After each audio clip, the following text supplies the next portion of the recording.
Alright, welcome everyone. I am running it back with my second stream, I guess, of Delighted Halfling. Unfortunately, yesterday I was only halfway through the league and didn't finish it.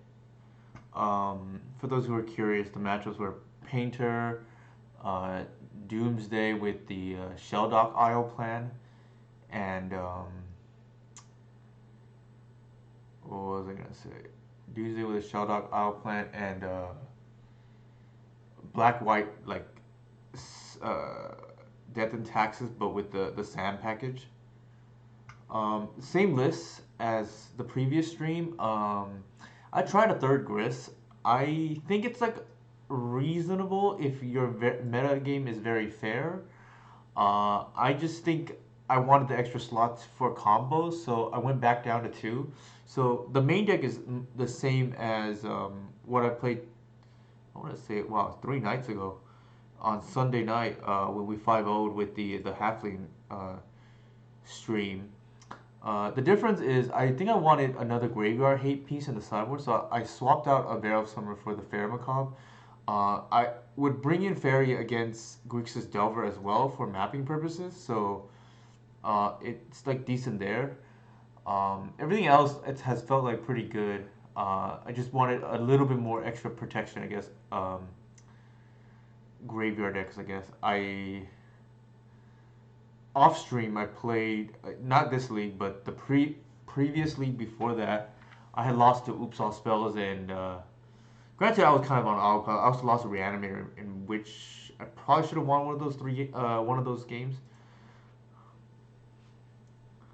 But I guess we can go ahead and get started. Coincidentally, I am wearing the same Hamilton shirt I wore. I think a couple like before.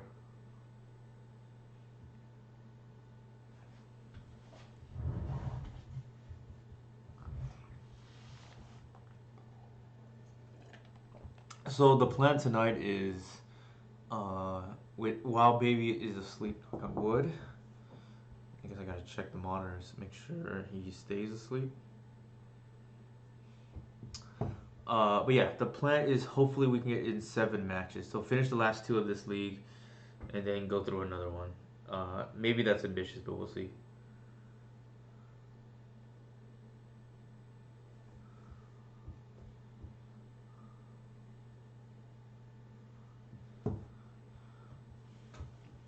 It was fairy. I changed a Veil of Summer for fairy. Veil is better against like some of these storm based decks.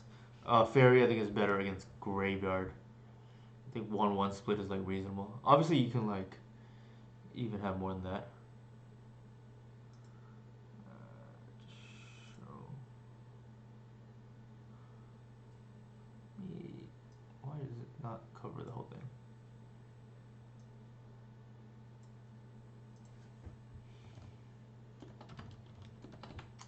All right. I guess. Oh, I hate when this happens.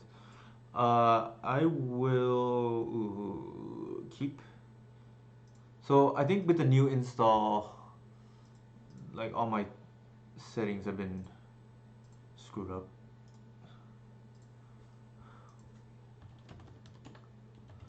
All right, give me 1 second. I gotta like turn off the sound and things like that.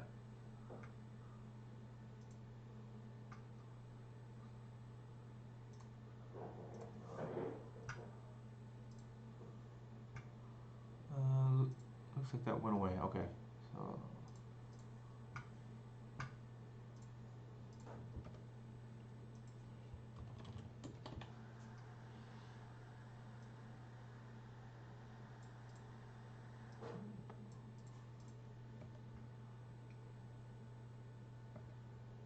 why is that making that sound?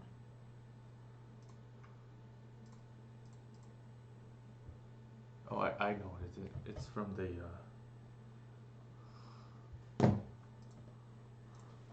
It's from my phone.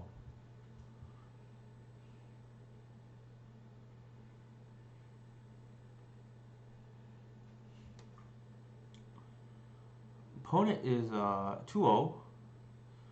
Last seen on like a Jeskai deck, but I don't think I paired into them like before, so I don't know what they're normally on, if like that's the norm or not.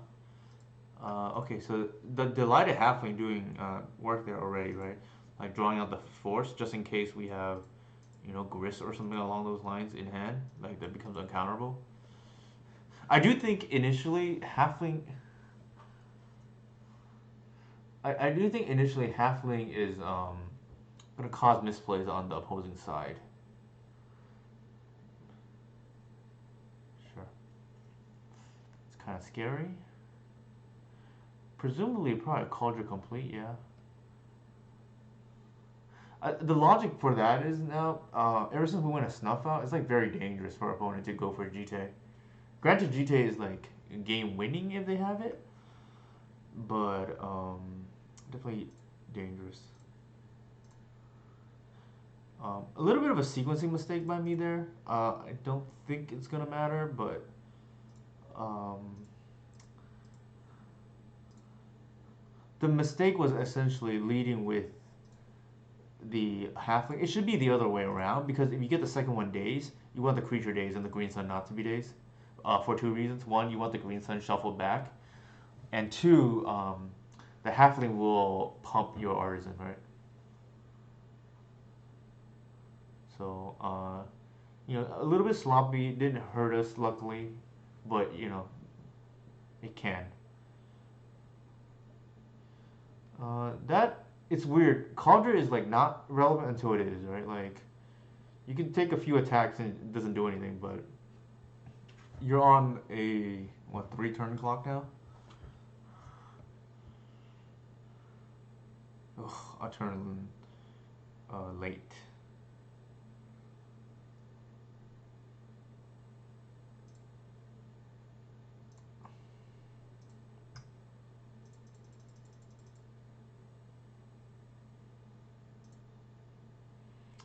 I think we will pass here.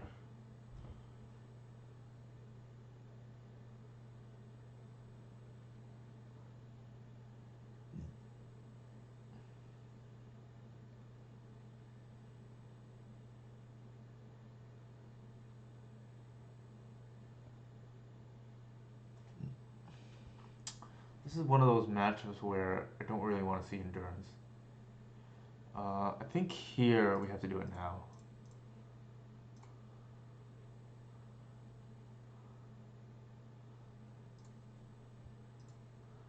Because of the Teferi, right?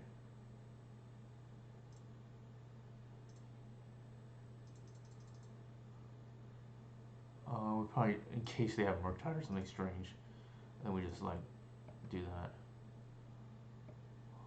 They probably bounce the Artisan. I don't think they have a choice.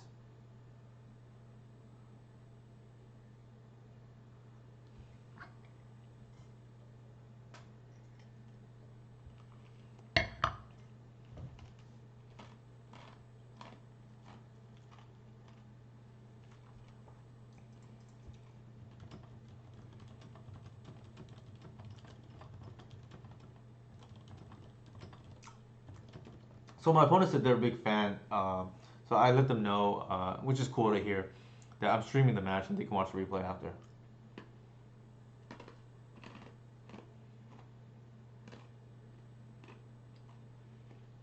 Presumably they bounce the Artisan, right? That's like game winning. Oops.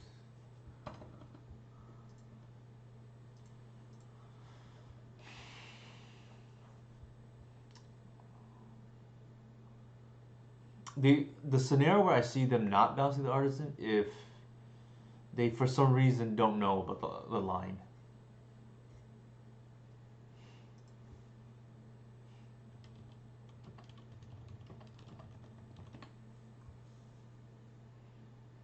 But we'll see. So the interesting thing is, okay, I think they missed it. This is a lethal kill.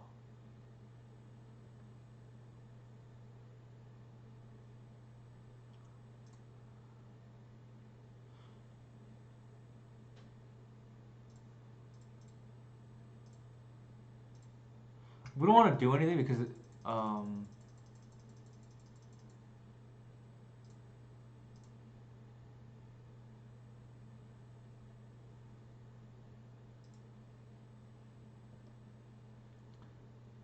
So I think they might have just not seen the line. Yeah, it's awkward because I'm trying to put myself in their perspective. I think what they didn't want to do was plus and then have the Teferi die, but then I think they might have just not been as familiar with our deck, so they might have just missed the hoof kill, right? That's why I said earlier it's kind of a force play. And my thinking was maybe they're just not as familiar with the deck, which this deck probably not as much as before, but does get some free wins because it's kind of under the radar.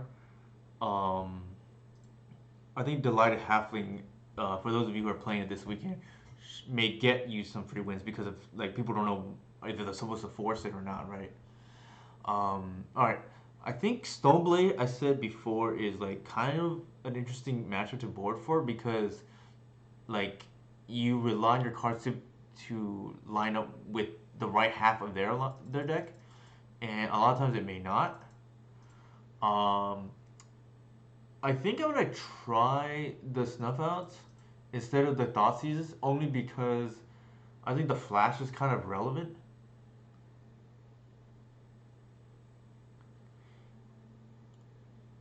Yeah, I thought about that too, but for what it's worth, there's a big difference between enjoying somebody's stream and being familiar with the opposing deck.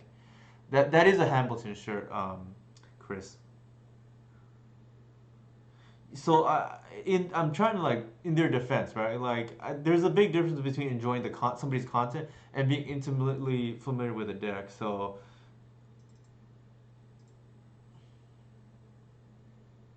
yeah, Snuff Out is quite good for what it's worth.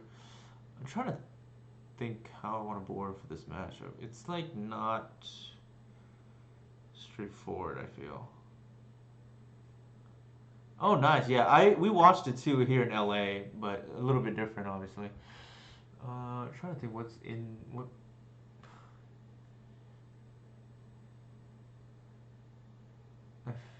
Okay, maybe we want C's in some capacity. And maybe not the full set of snuff outs. No, let's do it. Let's just have the four. Like, I feel like we're gonna lose the Stoneforge, so let's just do this. I would agree with that sentiment, Sadra, that you need to see it. I think it's very good. But yeah, Stoneblade, usually kind of annoying for us because like a lot of it depends like which half of the deck they draw, right? Hey, Centeno, how's it going, man? Yeah, dude, it's been hard ever since with the baby, but we're managing. We'll see what we do. I think here we take the second land drop. And I think here we're gonna leave with turn one ramp, and then hopefully we get a Thoughtseize next turn into maybe like an artisan or something.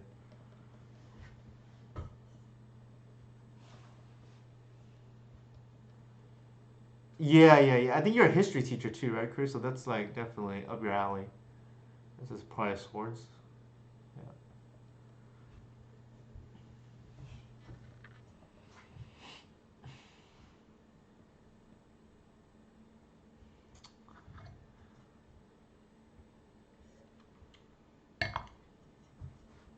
So our hand here is kind of clunky. I think we want to spend mana efficiently. So there is a chance we're gonna have to just, like run out the Phenars and naked. Ideally, we just draw a dork here. That like simplifies some of our lines. But we are lower on one drops now, so that is a thing. That is pretty ideal. I think I'm gonna go ahead and lead the C's and see what we see. Oh my god.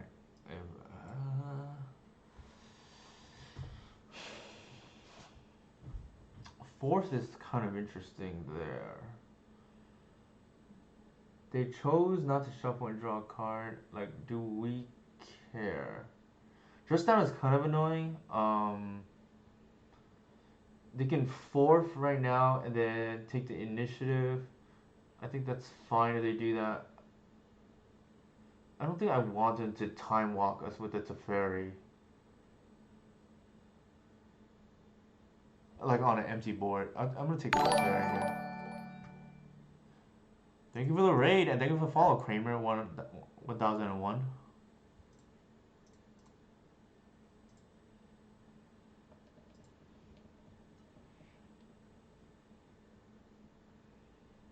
Yeah, it's really awkward. Thank you for the raid, Straz Daddy. Appreciate it as always, Mark. Thank you for the follow, Stansel9.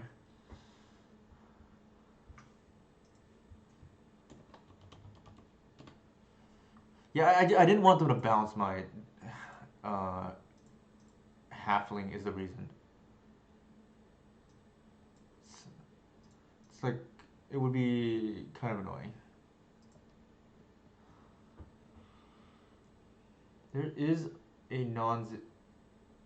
Okay, they just want to cut our mana. That's. I think I'm okay with that. Also, it's an uncountable grist too, for what that's worth.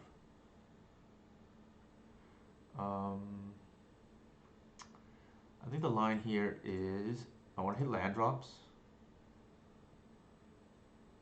There's one.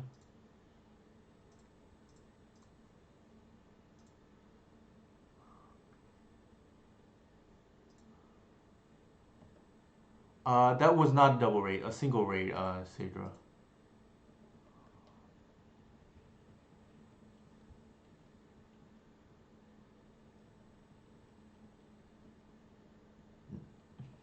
I think they played an island. No, they didn't. They played the just down.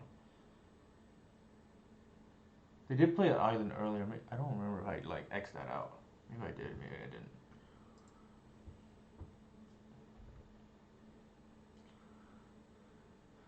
Very big portion of a part of this deck is hitting land drops. Um, a lot of times you'll see like the not desperation, but do what you gotta do in terms of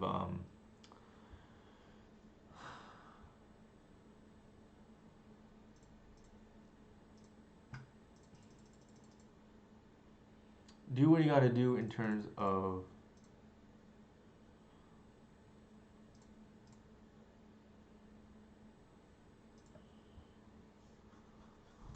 what was I gonna say? Once upon a time just for land, right? Like it's a rampant growth almost. Hey Mike, how's it going? It might be a fourth Aerolingus coming here. Yep.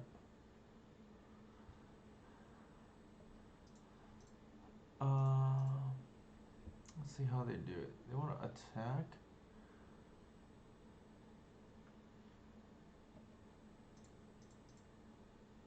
I think we want to block one, because then that allows us to grist still, right? I think we're gonna put them on force and bust. We're gonna force check here. Actually, we may not even have to because of Atraxa.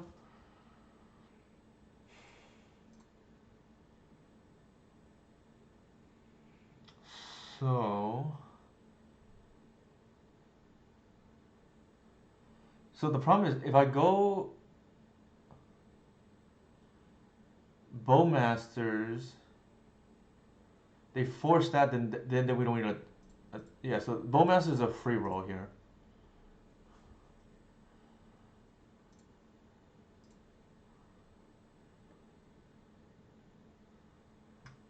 And then we can pitch the army and get an Atraxa. It's not lethal though, and I don't think we can. I don't think we can afford to have this counter by force. So not only that, I think what I want to do is steal the initiative as well. Or sorry, the Monarch is what I meant to say.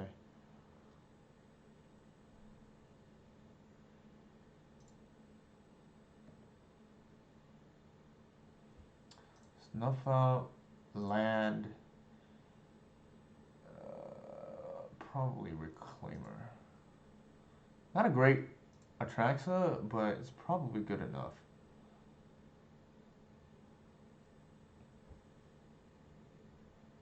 Oh, you got a good point, Straz Daddy. So I don't even think we need to do that then, if that's the case. No, no, you're absolutely right. Um, what are the odds that they can have a sweep here? I don't think we're playing around that. So I'm just gonna go Reclaimer. Actually, that's bad. I have a kill already next turn. So I should probably just hold the Reclaimer because they have to sweep, otherwise they lose. I kept thinking for some reason they got the marker. And that's probably because I like associate that with it. Sure.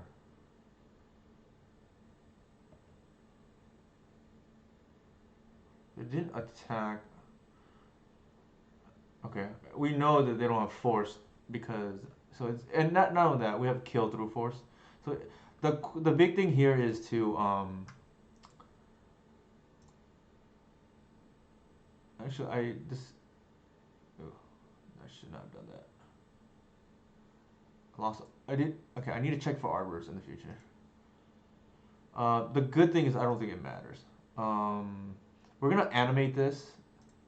This is kind of a cool line.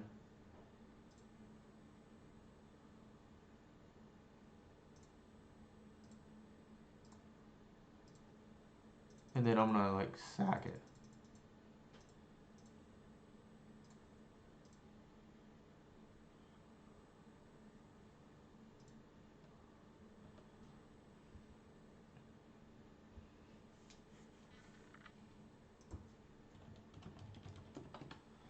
All right. Our opponent has texted the congratulations already. So that was pretty. I think that match there was pretty good for just having clean mechanics, making sure that your kill is safe. There's no need to just run out the natural order, even though they only have 2 cards.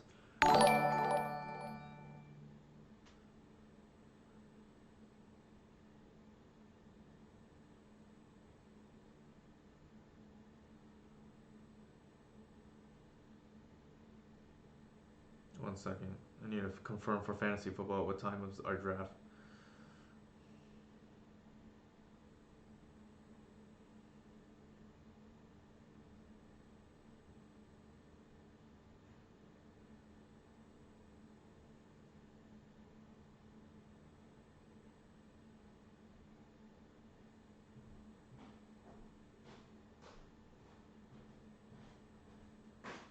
Okay, so that's good.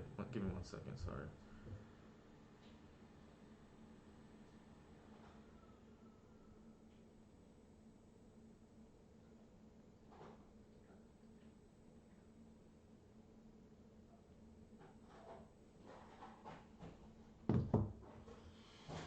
Thank you for the subscription, Marentil. Thank you. Yeah, I think game one, I mentioned it on stream that you might have just been unfamiliar with the line, but I think you needed to really bounce the Fiend Artisan um, with the Teferi in game one. Then game two, I had a pretty strong hand, and it was a little bit awkward because I think if you had cast the fourth Aerlingus, I would have been able to steal it. I think I'm assuming that was your thought process.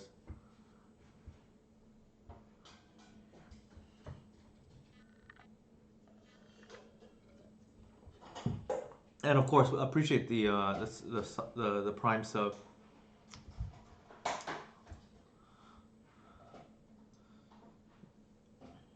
There was something else cool to mention. Oh, I want to give credit where credit is due. I already tweeted this out, but Delighted Halfling, for those of you who don't know, I think I already mentioned this in the previous stream already, that it's Japanese tech actually, that they were the first ones to do it. But in addition to that, Ronnie Badell and Kai Saratari were the ones that mentioned to me Delighted Halfling, I want to say a few weeks ago. And at the time, I was like a little bit skeptical because I was concerned about not producing green mana. But the X2, the body is very strong, and I think for the most part we can handle the colorless mana, especially going up to 3 Bowmasters. So while not a strict upgrade, because Exalted is very strong, I would say it's a pretty significant upgrade in the Bowmasters metagame, particularly over Nova Hierarch that is producing only green anyways, right? Instead of black mana as well. I think there's some debate about whether in a vacuum Ignoble is actually better than Halfling, but I think at least in this metagame, Halfling is better.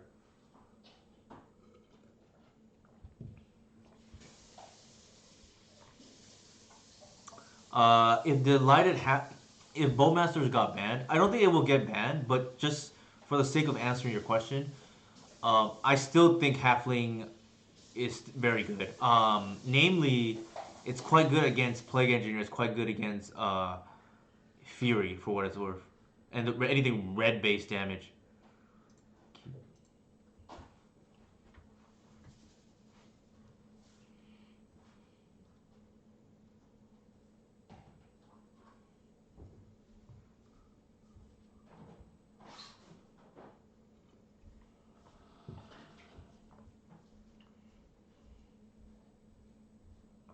Um, Probably DNT.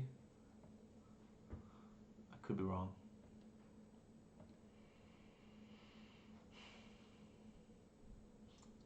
I think given that we have two snuff outs, it's kind of a forced play to fetch Bayou now. I know I have been fetching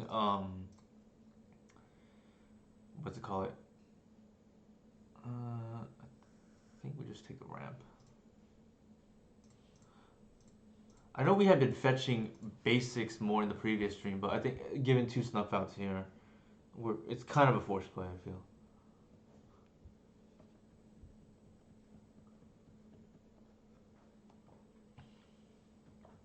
Sure.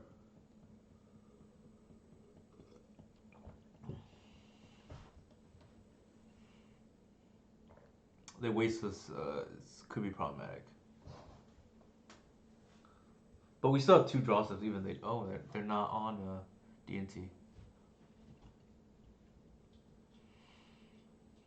I think the next fetch is some of these Tundra decks like to play back to basics. I'm probably gonna play it safe and get a basic. A lot of the play patterns associated with the deck is usually the second deck if you want to play it safe and you're not sure.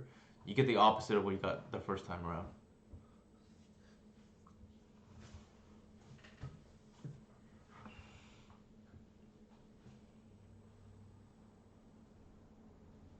Sure. I would assume the name here is like Green Sun or Mince and Boo. Okay, that's pretty funny. That's probably because of the Delighted Halfling, to be honest.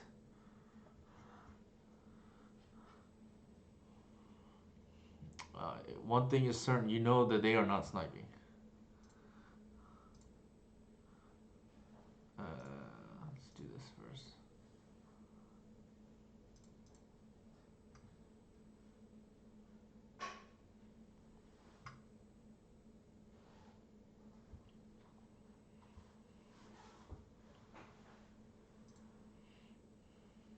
Actually, I the reason why I did it this way, it's actually kind of interesting now.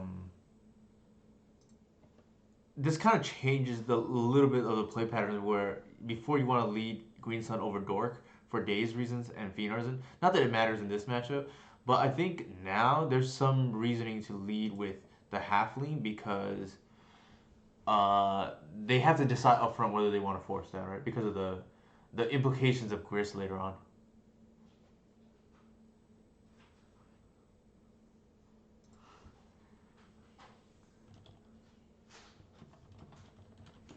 My opponent just said, "Oh no, I just noticed the username." So I think they just realized we're on, not some 4C control nonsense.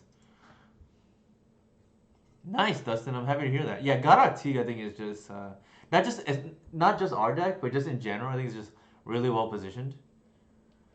This Atraxa, I don't think is gonna come down this match, but you never know. We only have two halflings left in the deck, and nowhere near 7 mana.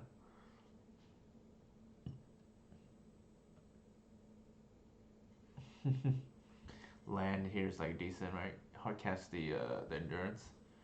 I wouldn't mind like a reclaimer or a Phenars in here too. I think we just hard cast this and then hit a land drop. So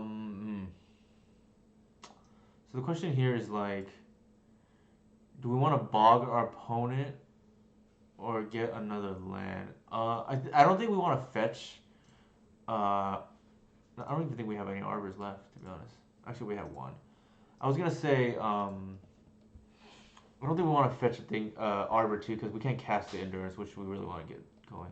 I think we probably in this matchup, it feels like we have 4 dead cards in our hand right now.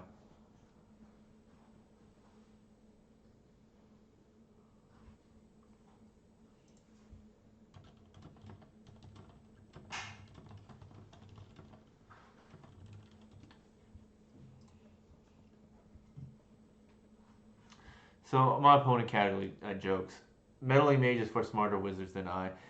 I mean, honest mistake. I can see why they name Minsenbu because that's like typically associated with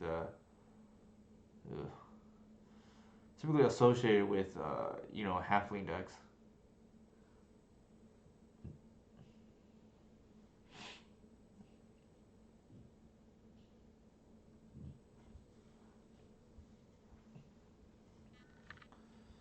There's another melee mage.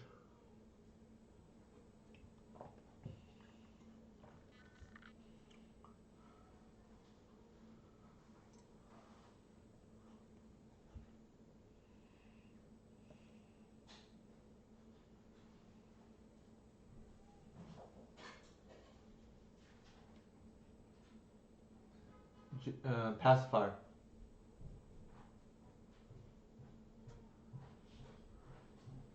What is name of the mage? The first one is Minsenbu. So that's like irrelevant. Snuff out. Okay, I didn't expect that to be honest. That's a pretty clutch name.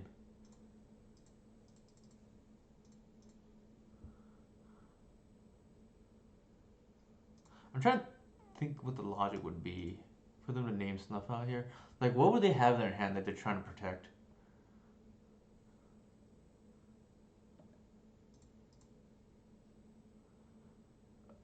There's arguments to be made that Recruiter might be more relevant. In case they had like flicker shenanigans. Sure.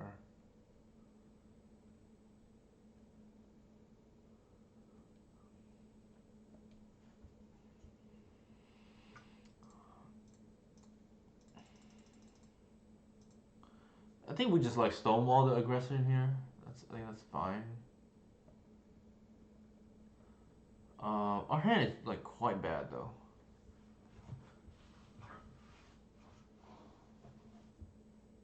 Actually, they have Yorion too. That would be another reason to name to hit the reclaimer. I mean the recruiter.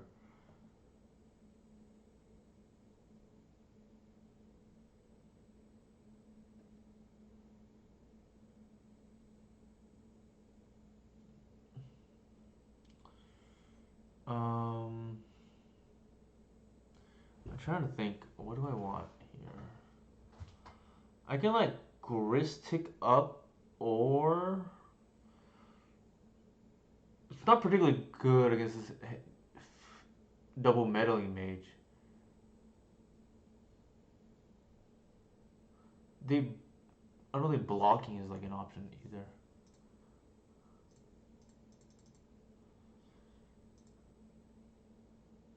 So yeah, I guess I could just like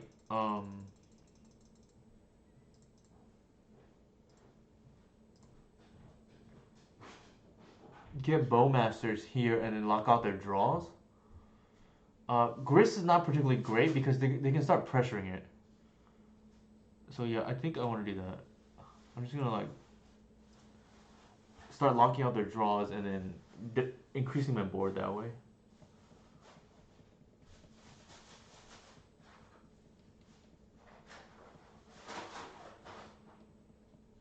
Is he okay? Yeah. He fell asleep? Yeah. Okay. Okay.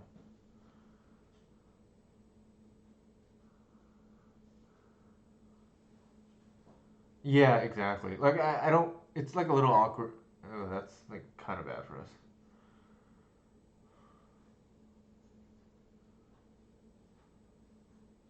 Yeah, that is pretty bad for us. That's obviously they top decked it because if they had a previous turn, they would have cast it. So a little bit unfortunate. I do think we took the right line for whatever that's worth.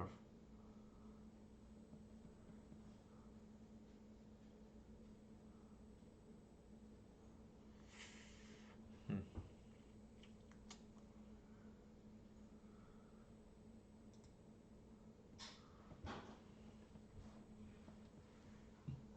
We probably should hold the guy's credit because of wasteland.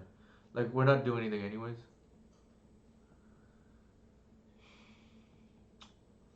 This meddling mage is ironically very good at the moment.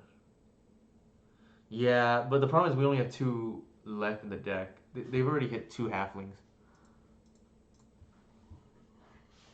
Sure. It's like Espervile, I feel, that we're playing against. Or maybe like DNC with the blue splash.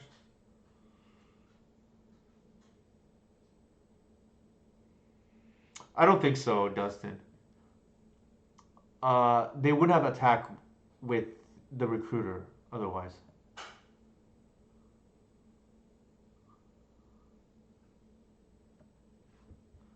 That wouldn't make any sense unless they're just like the ultimate bluffer. I just don't think so.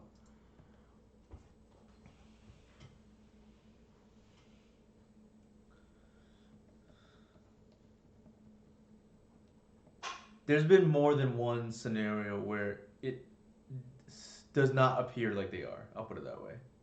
For instance, they also name Min Simbu, so that's another reason, right?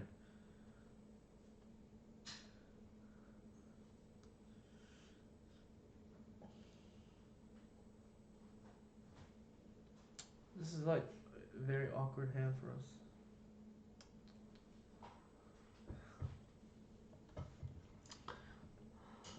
So just kind of a little bit rough, right? Like we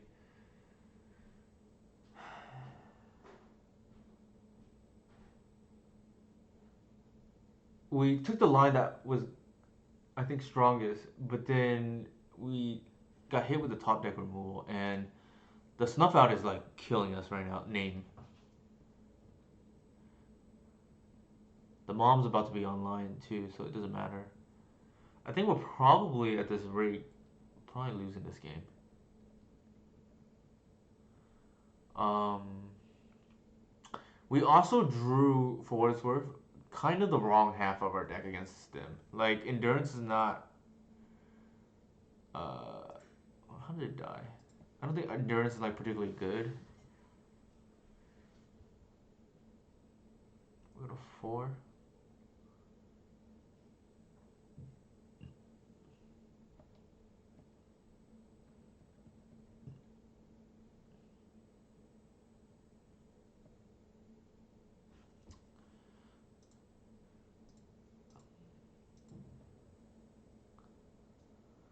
Let's see. Let me think. Yorion, sure.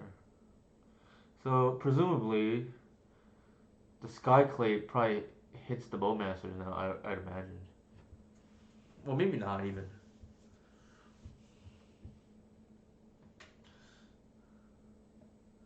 So they kept the Mighty Mage on the Snuff Out, which is awkward. I was hoping they would take it off. Natural Order, okay. Reasonable name. That's probably what I would name too.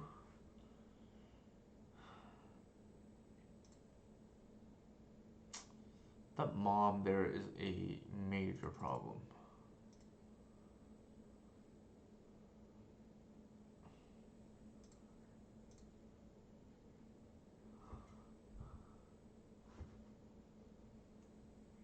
Actually, I messed up. I should have tried to bait an attack with the lair. Force the mom. Actually, I can't even do that because my life is not high enough. So we're just gonna be down a game here, which that's okay. And then hopefully we can win games two and three. Just kind of a little bit of flood on. Also, the meddling mage on Snuff was kind of clutch. I think they're gonna attack with the Yorion at minimum. Ooh, they're gonna put more pressure than that.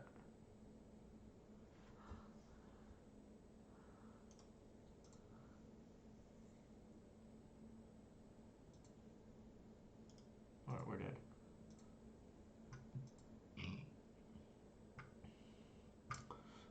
Very awkward game. Despite what happened, I still think the Snuff Outs are good. I don't think the Shepherd is good. Like, it almost feels like we're playing against Taxes, right? We didn't see any cantrips.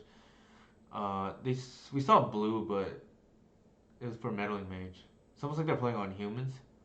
The Needle might be okay for Vile. I don't love it for what it's worth. The problem is like all this other stuff's like quite bad. We don't want the Bog. So yeah, the Needle's gonna be kind of suspect, but we'll see how it goes. I don't think we have much for this matchup. We could board in Seas, but I don't really like Seas um, against creature decks. You just fall behind on tempo.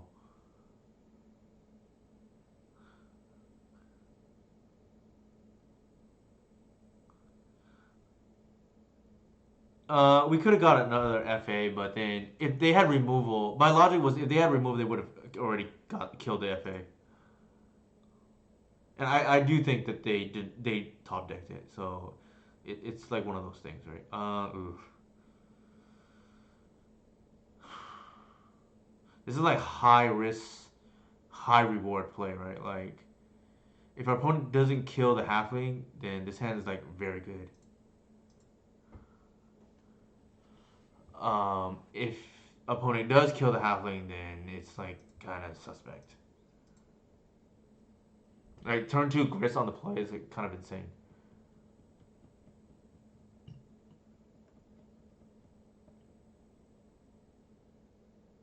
Okay, thank goodness. I think we just slam Gris here. It's just too good.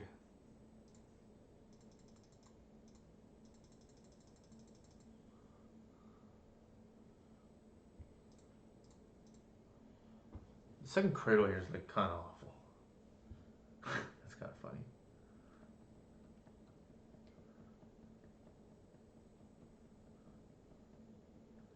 We only have the one extra too in the 60, so I think here we're gonna needle the Aether Vial. I'm trying to think. Did they have Vial last game? I don't think they did. Actually, we want them to waste here. Yeah, they are definitely not sniping. Like I don't think it's. I think it's been evident for a while. Like because it doesn't line up otherwise, right? Like there's not just that play, but multiple plays. Wow, that's actually kind of good.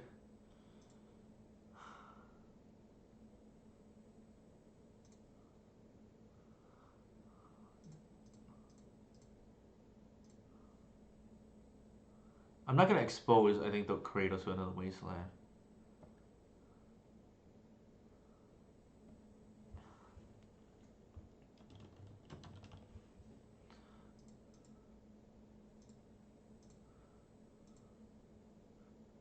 That's what it's starting to look like. That is what it's starting to look like. For what it's worth, if this does happen, this will be the second time it's happened since adding Halfling. And I think prior to that, during the initial eight exalted creature days, I think I might have casted like 4 times in like the first month, and then probably like twice or 3 times afterwards, because going away from noble 4 nobles.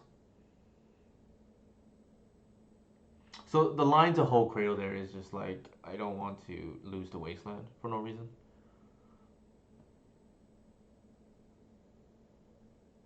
Actually, oh, that was a mistake. I'm off by 1 mana. I just realized I don't have black. Well, that's like a thing as well.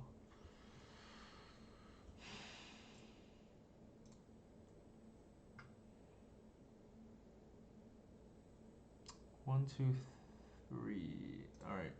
That's a lot of damage. So, no attracts of this. Oops, that's too much. No attracts of this game, but pretty good otherwise.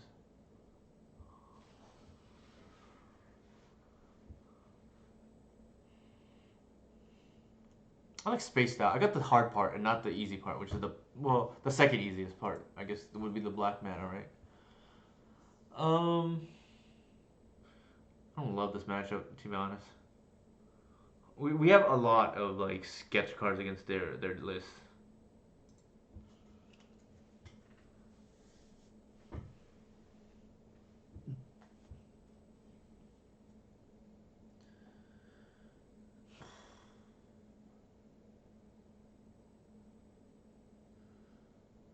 I'm gonna believe in our deck that we're gonna draw land, so let's keep. We have two draw steps, and if we do draw lands, this hand is suddenly a lot better.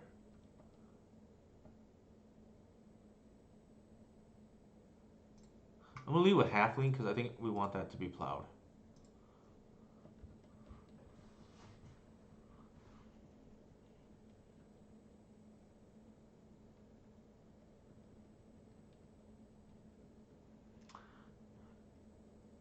I think the previous hand, if I recall, I had two lands, but I could be wrong. Maybe I'm. Uh oh, that's not good. That I can live with actually.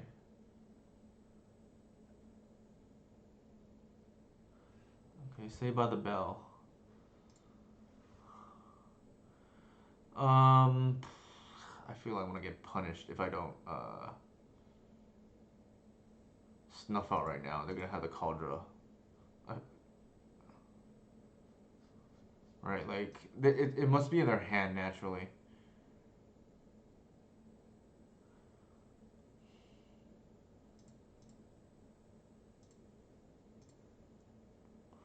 Let's do it this way. For some reason, they have days.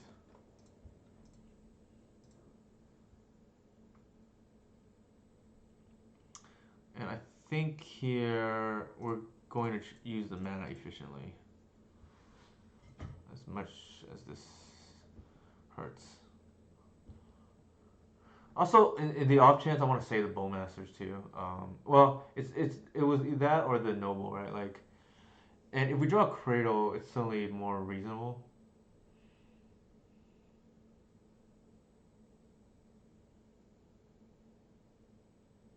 Sure. They there is a chance they fetch the wrong equipment, but I think we give the opponent the benefit of the doubt that they have the Cauldron in hand. Sure.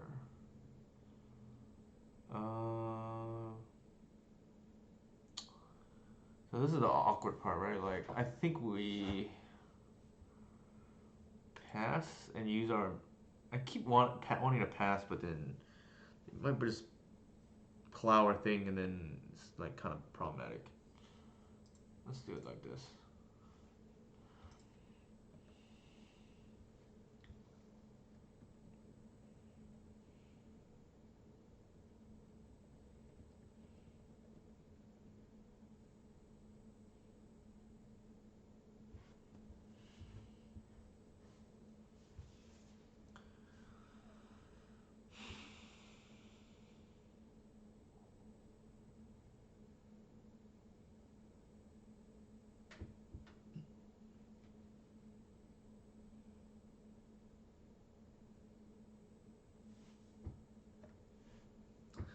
They must be missing. They're missing land drops.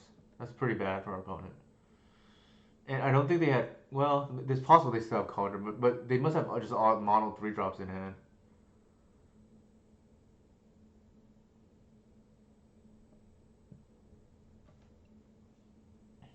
I think we're just gonna Grist tick up. Ooh, that's decent too.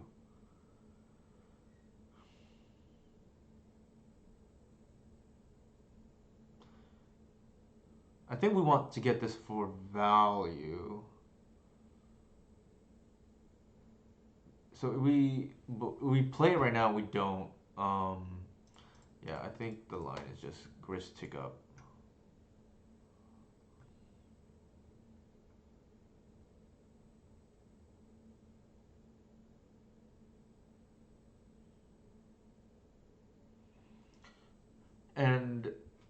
I think we want to fetch first because I want to get another swamp. I don't want to miss and then get wasted off snuff out.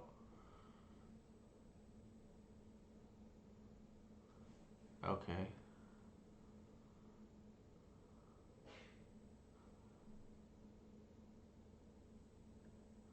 Interesting.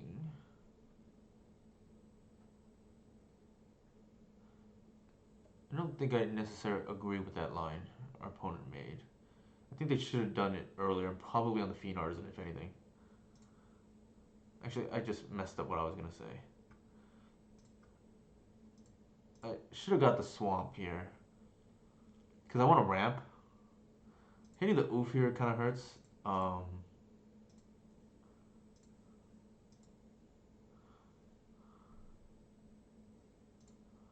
So we got immediate value off the grist. I should have sequenced it differently, but that's okay. I think it won't end up mattering. Losing the oof, obviously, with the GTA is a little bit scary. And our opponent, I think, is missing land drops. Oh, never mind. So they probably equip mage here. That's fine. Attack. We probably snuff it out. And then we take up grist again and like get our new fire version of best friends forever going.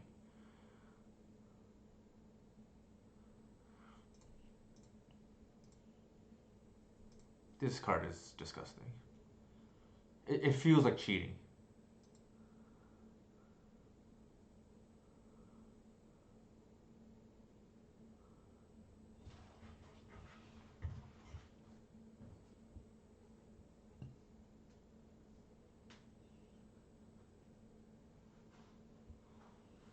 Sure.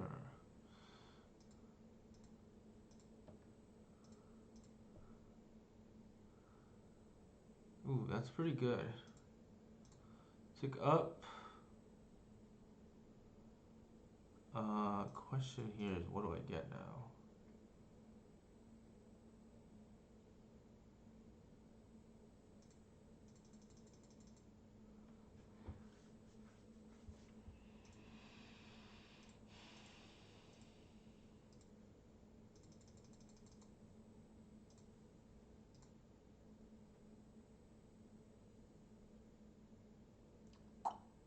What do I want here?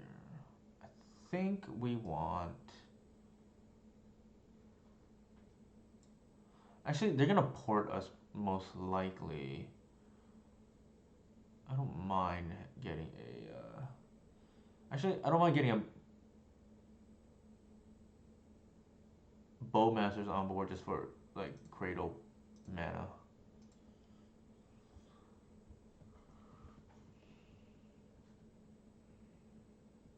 We already have a Cradle, so no need to get Reclaimer here.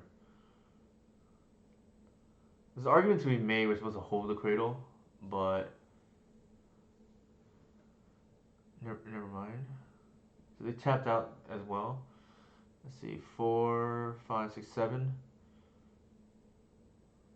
We're gonna have enough for our tracks the next turn.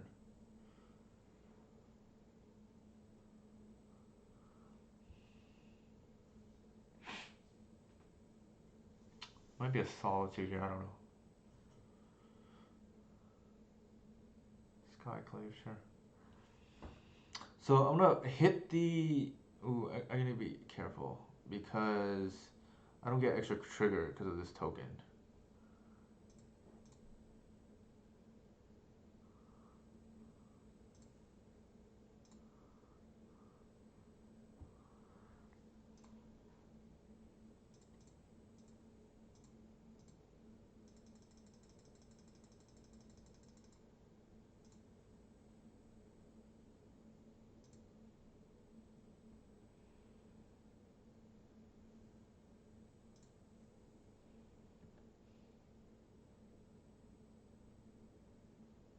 Did I play land drop?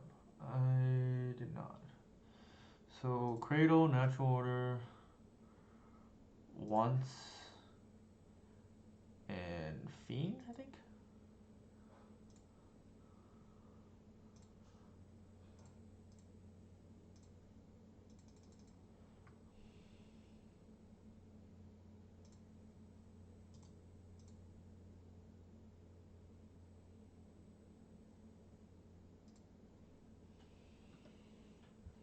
probably not the best outcome there, but it felt like a foregone conclusion.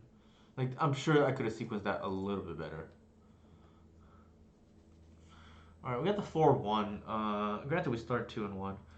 Uh, I'm gonna go ahead and use a quick restroom break.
All right. I think the list feels pretty good. Um, no changes. We can see how much of the next league we get through here.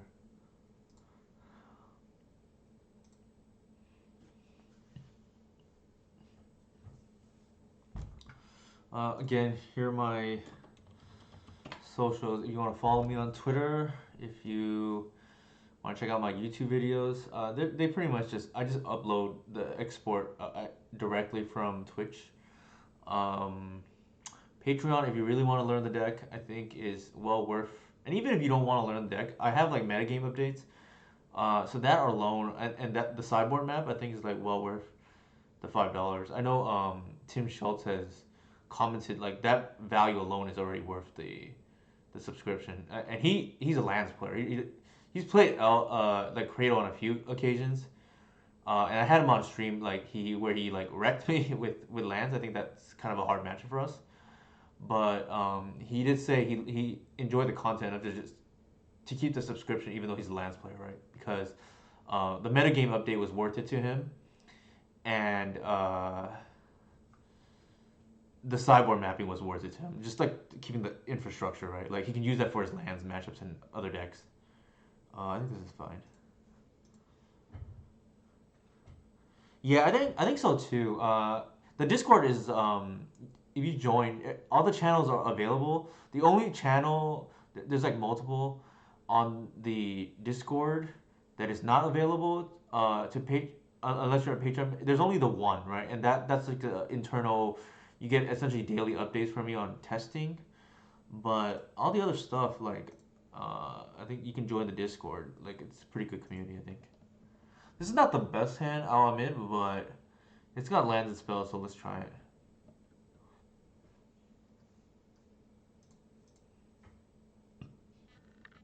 Bobble. If it's 8 casts, we're in great shape. Nope.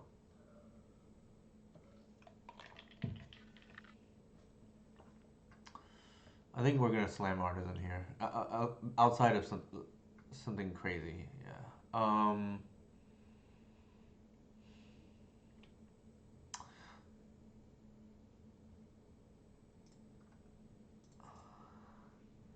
I think I want to go Endurance next turn. Is why I'm fetching the way I am. And if they want to daze me, that's okay. That means they're not dazing the Endurance.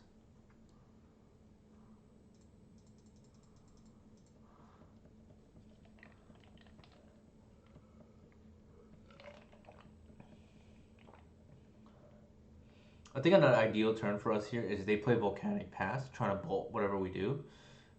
And then we're just going to pass as well.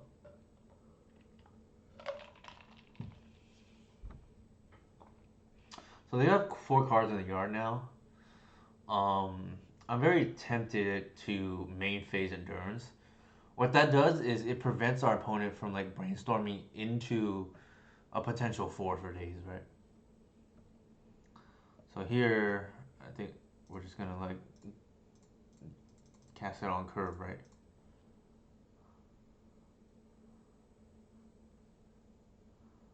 If they daze, they don't have Murktide. So that's all. That's okay too, I guess.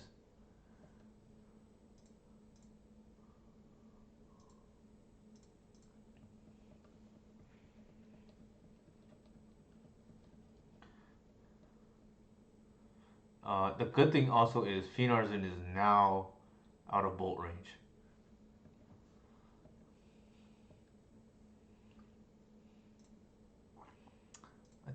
Yeah, let's play this. Maybe they force this. I don't know. It's possible.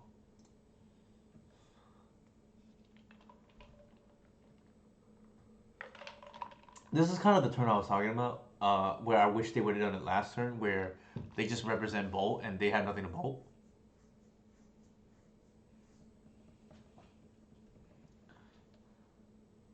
Could be a Murktide here. If it's a Murktide, we fetch Arbor. Okay, that is a Telegraph Bowmasters.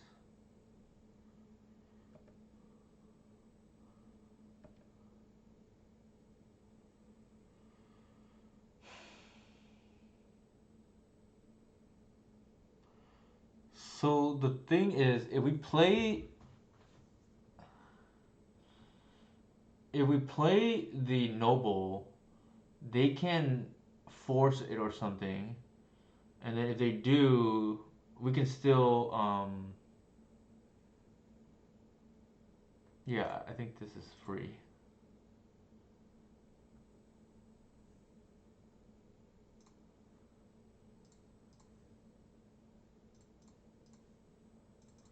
So we're not gonna give them a chance here to respond with Bowmasters.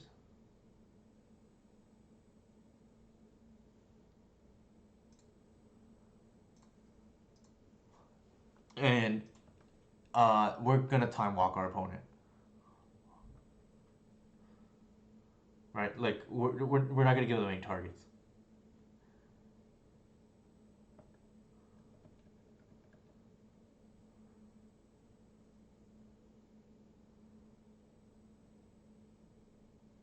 Actually, that was a misplay. I should have actually just ticked up Gris.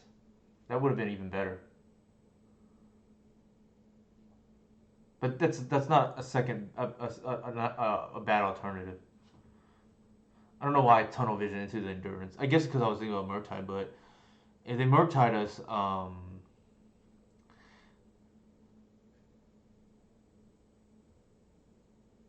I guess what they could have done was Bowmaster our thing, and then Murktide the following turn. Then that would be more annoying. So that would be one reason to leave with Endurance. Like, sure.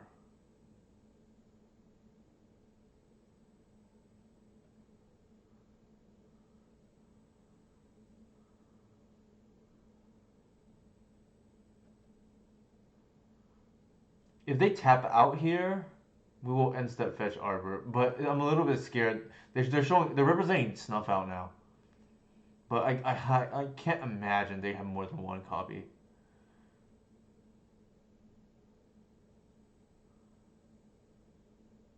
Also, I think there's no world. I think we don't like play it safe because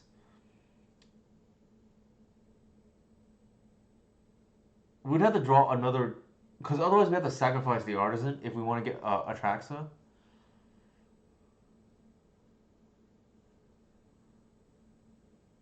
Now that would give us two. So hypothetically speaking, we play another one drop, sack that, then that's enough. Yeah.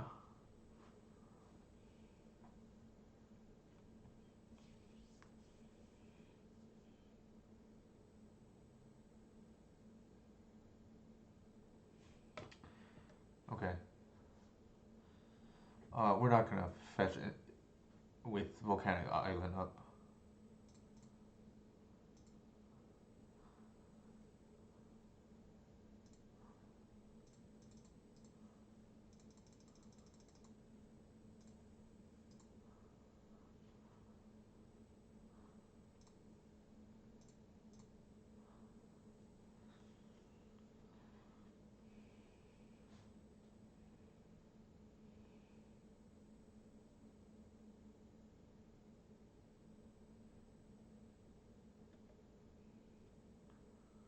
So we had done this last turn. They could have just like Bowmaster our thing. Oops. Thank you for the follow, Janacular Toast.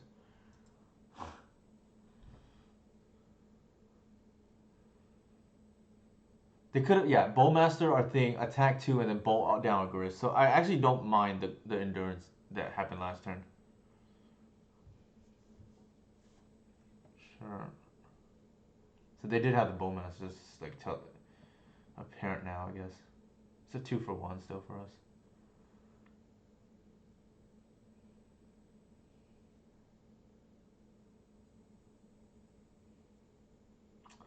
A one drop here would be pretty nice. Sure, they're trying to just keep us off stuff.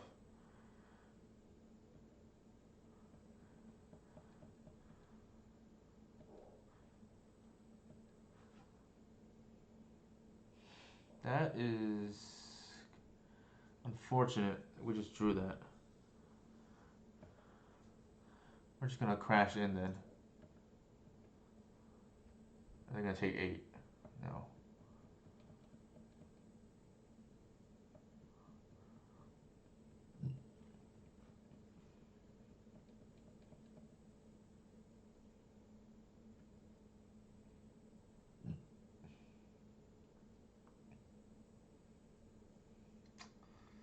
Usually, the opponent should go after Cradle, but that worked out for them.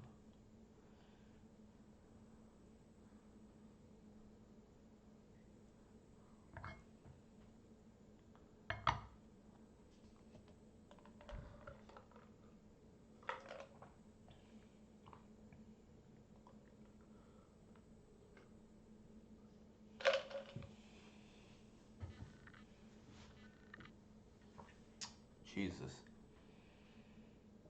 Sure. If they don't attack, it's a Telegraph Bowmasters.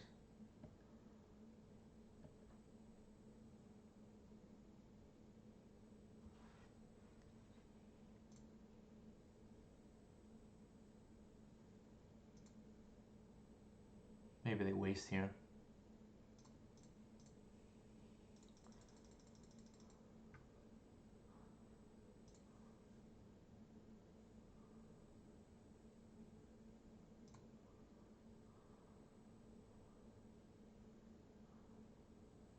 I think we'll get another Artisan.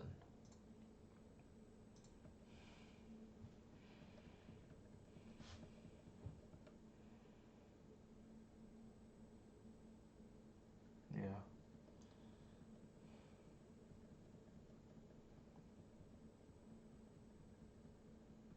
So they can start fogging our stuff, but I'm not even sure we care.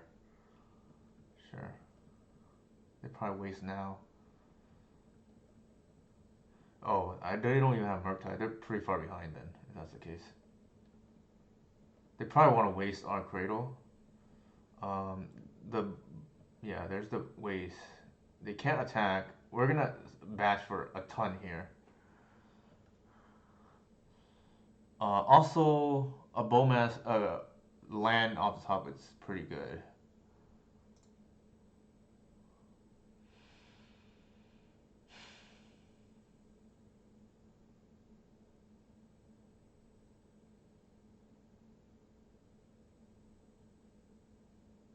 I think we bash. There's like really no reason not to.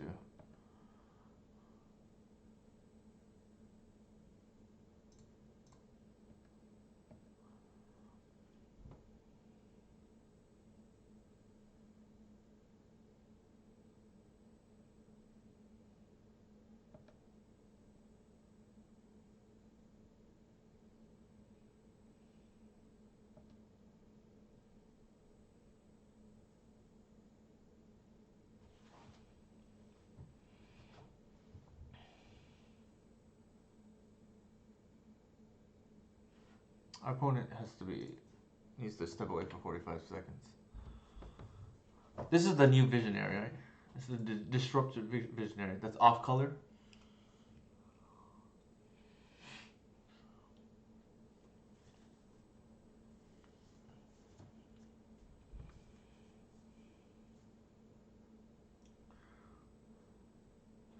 Um, I think this matchup or this game right here shows why I think Bowmaster is pretty bad against us, especially now that we're running Halfling.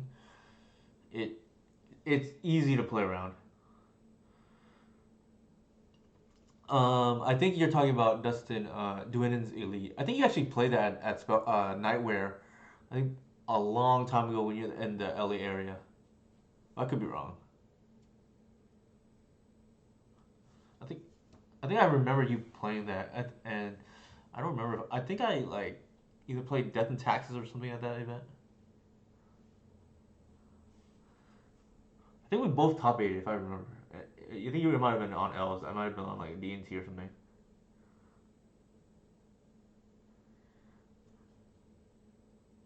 At least for that day. Makes sense. Yeah, I think. I don't blame you. I think you were. I only remember because I think that the card caught my eye and I didn't think it was.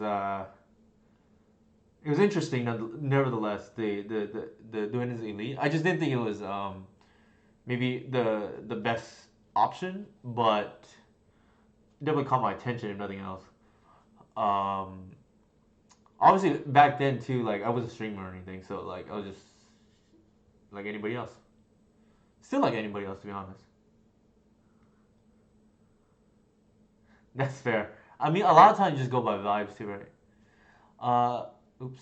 Okay, why do I have this knot? It's gonna cost me. Surveil, sure.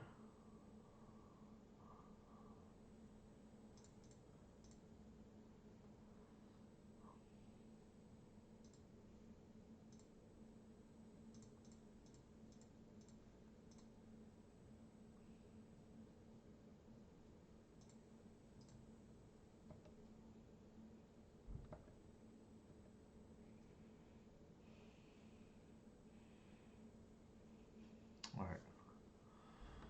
There's an argument to be made to let the ponder resolve, but I don't think that's correct because then they could just force the thing, right?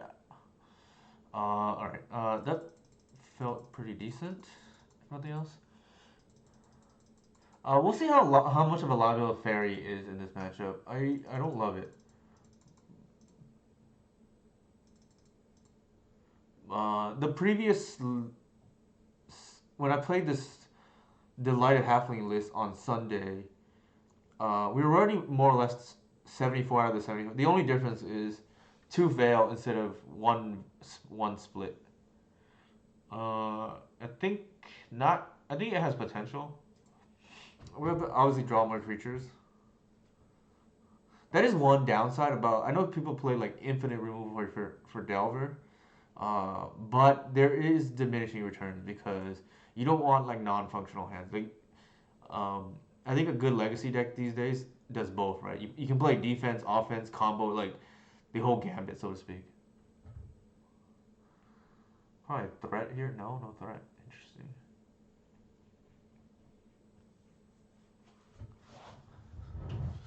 I think that's actually why our deck has done pretty well, right? Like it's not a linear. Well, it's linear in the way the game sometimes plays, but in terms of like how you can attack your opponent, it's not very linear at all, which makes it harder to hate out. And easy. I think here we just play the basic. I think I just want to like hardcast endurance.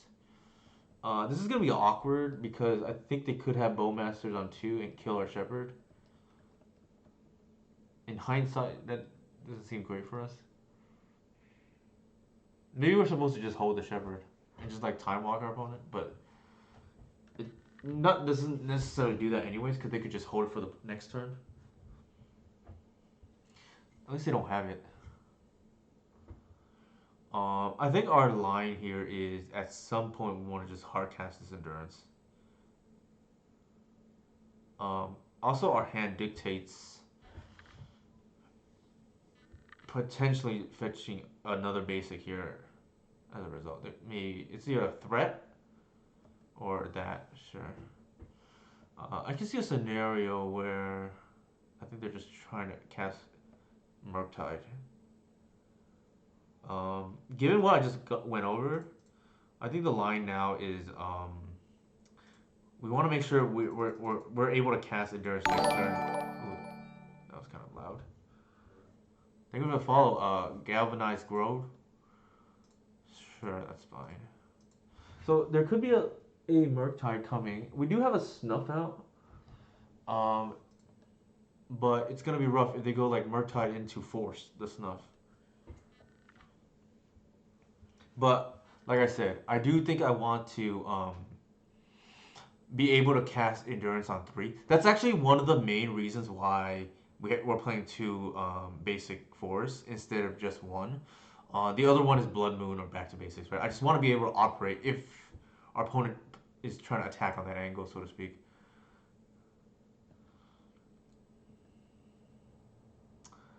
I think here, because they have 1 mana open, I want to waste their mana in case they want to brainstorm into Daze or Force and do it on their upkeep.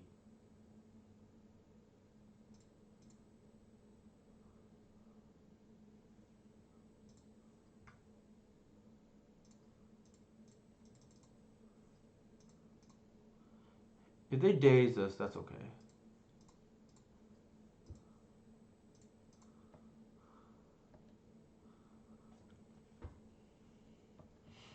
And Resolve Endurance is pretty insane against them.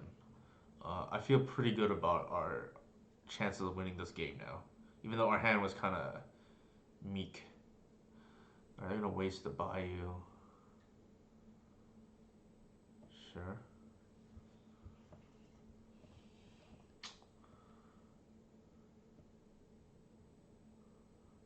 Ugh. Hmm.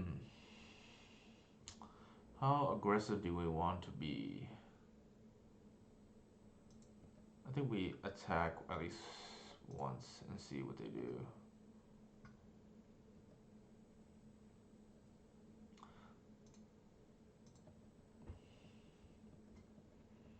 I think we can take 3. Sure.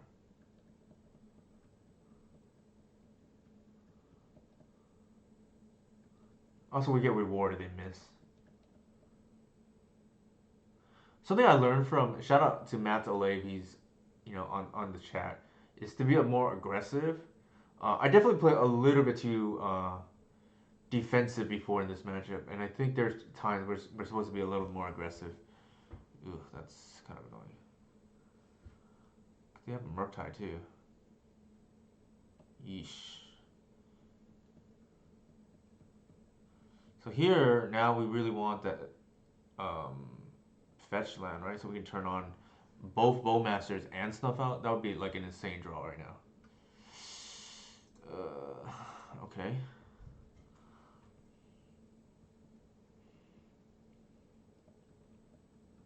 We're kind of hurt. That Wasteland hurt us, but to be fair, if they wasted us earlier, it would have been almost as bad.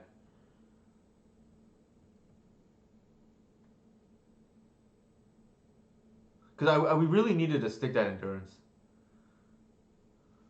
Oh my god.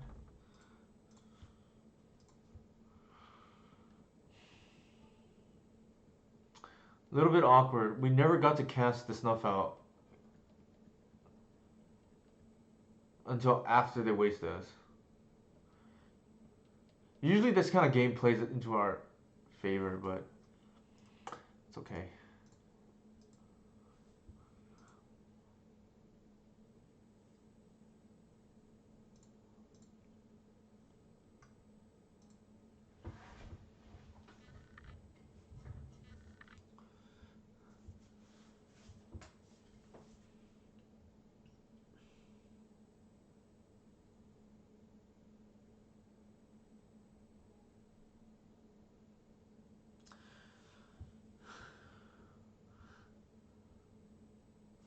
There's a chance we're supposed to fetch the second Bayou there, but I think given everything we knew, I think we made the right play, and it just didn't work out. Is all.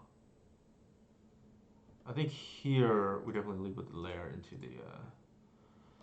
the noble. The games have slowed down a lot because of Bowmasters, right?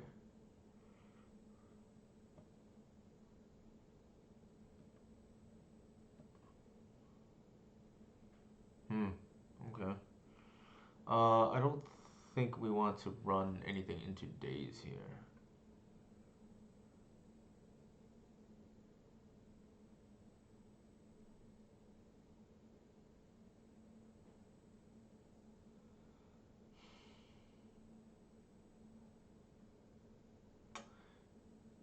If they have Gris and they days, that it feels kind of bad.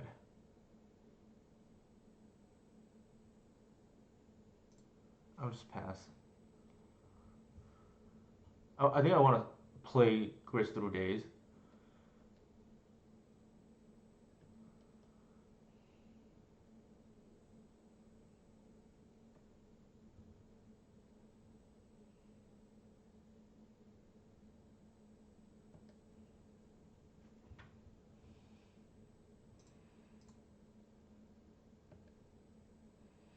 So it's gonna be the gameplay that a lot of people dread, right? The Bowmaster, you're a Bowmaster. Uh,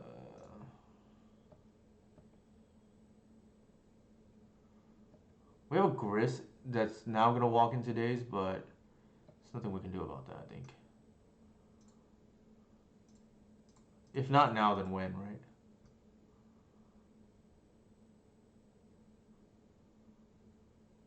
Yeah.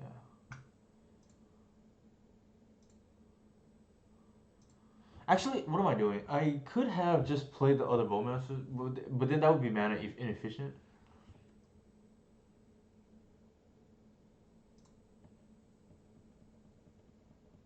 Maybe they trade here. I don't know. Yeah.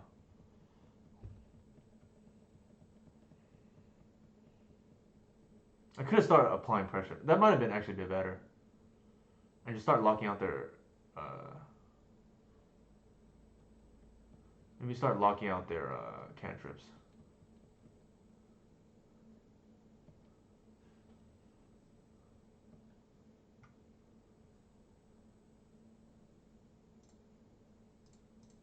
I'm gonna main phase this, I think.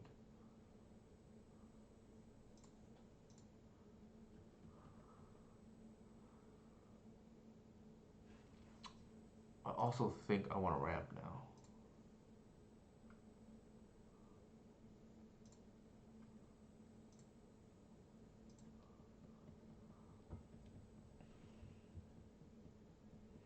Fairy is looking like a liability in this matchup right now.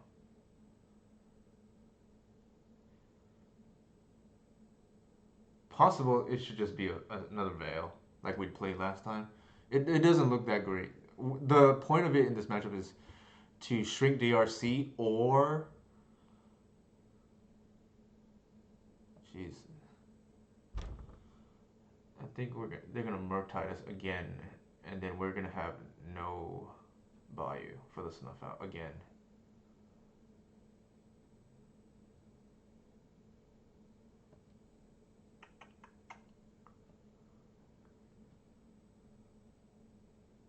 That's not bad.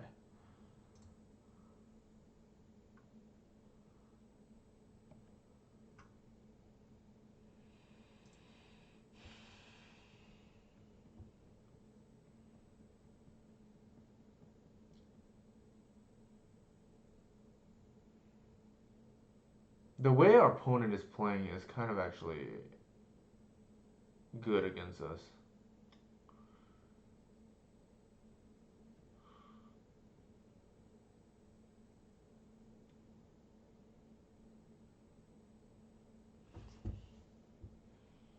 Like, it kind of is decent counterplay against what I'm usually. Well, I usually like to do against Delver, where they try to blitz us and we just like kill everything and then they run out of gas. Here it's kind of annoying because they just keep taking us off our volume.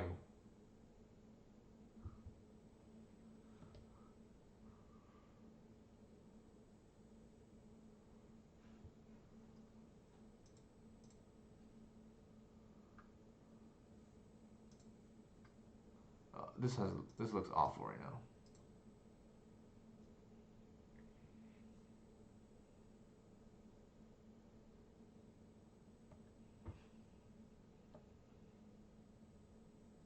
That is pretty decent though.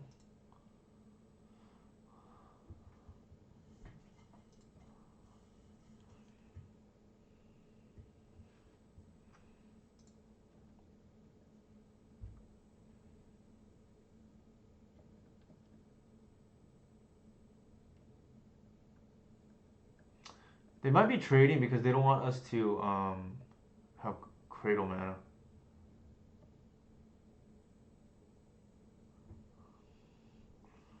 It's really awkward they have Murktide here.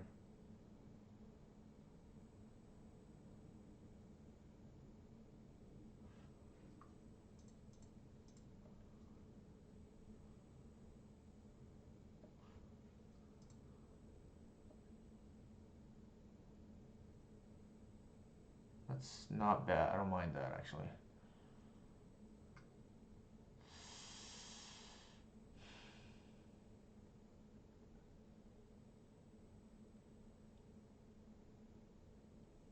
How many Wastelands have they hit us with? One, two Bayous off.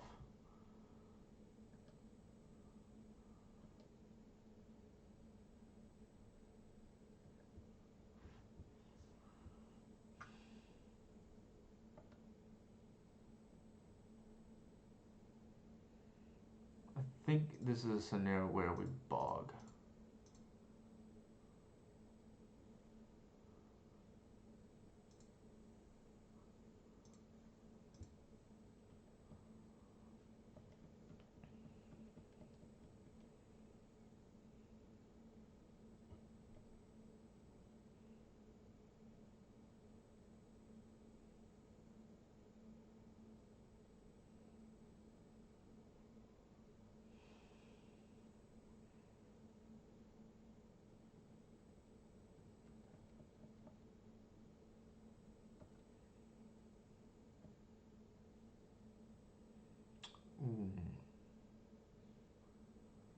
I think I'll pass. I want to get Cradle. And we could just blow out our opponent here if they try to fly DRC and we just macaw them here. This has the potential for a blowout right now.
think we hit the two hard ones.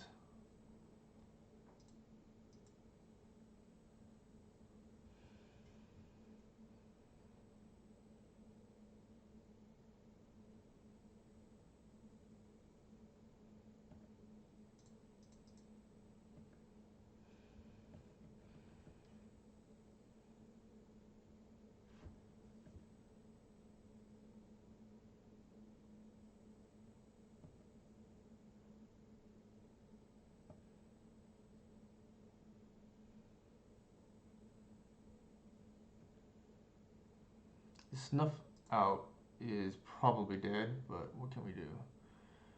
Man, I'll pass, I guess.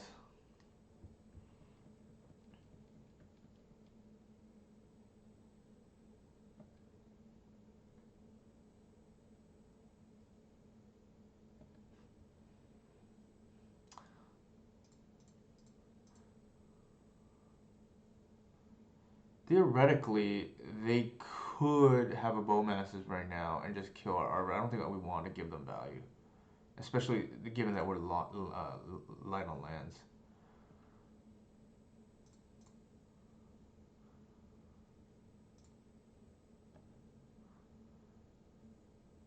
That's actually pretty decent.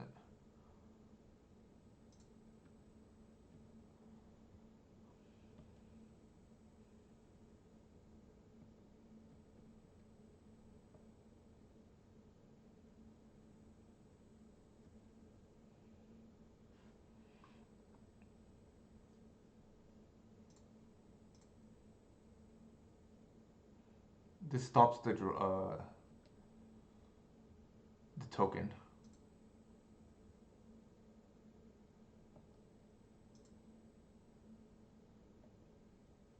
Actually, that didn't work the way I thought it would. Never mind.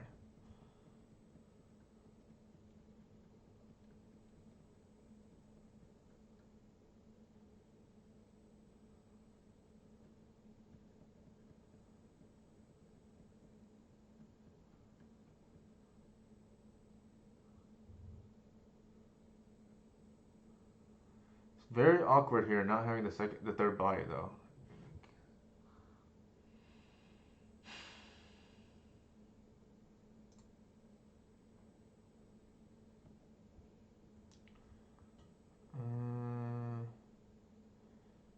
And we used up the bog too, which is awkward.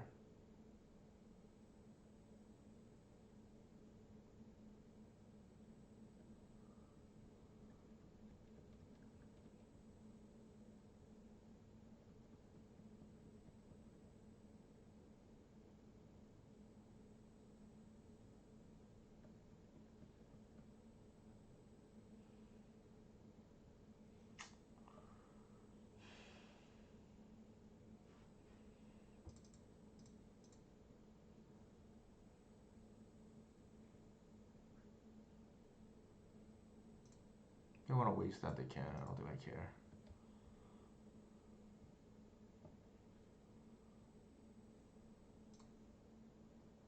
Might be a hard cast force on the other side here. Yeah, that's what it looks like.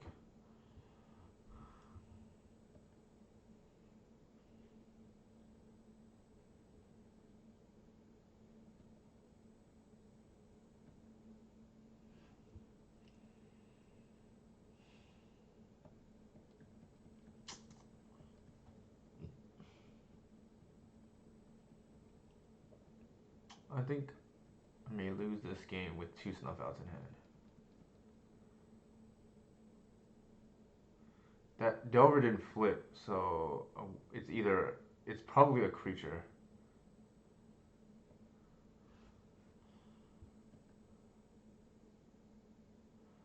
Oh my god.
We know they have force in hand.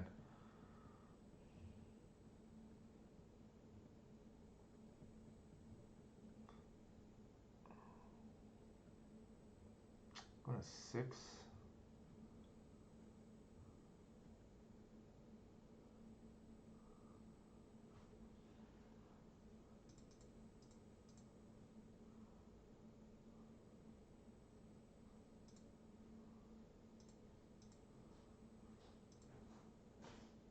Here they want a Bowmasters the Arbor.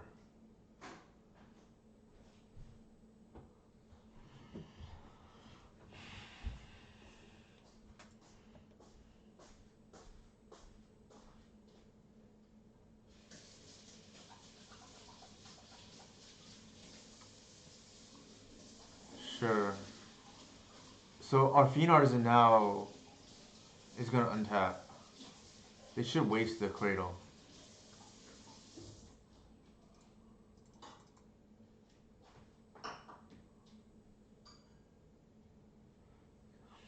I think we're gonna lose this game.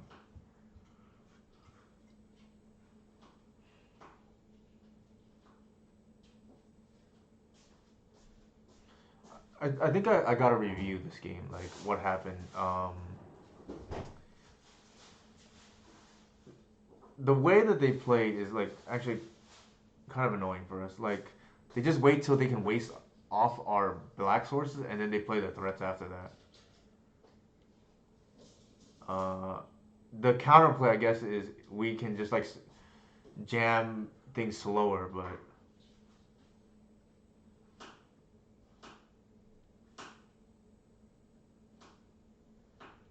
so we're gonna lose here because they have force in hand, right? Like we can't, they can't get through.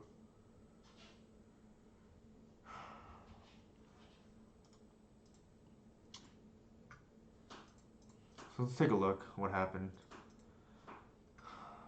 Cannot believe we lost 2 games. This is the first time I've lost to Delvin in quite a while, so it's kind of stings.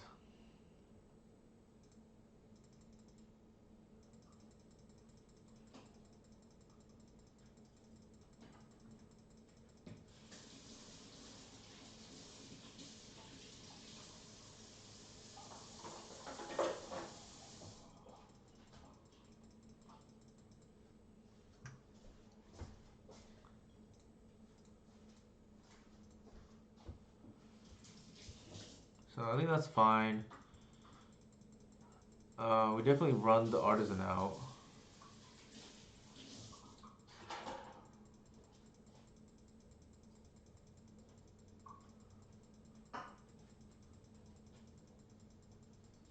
So if we had not done that, we might have not have been able to stick the Endurance. Problem now is like just a little bit awkward draws.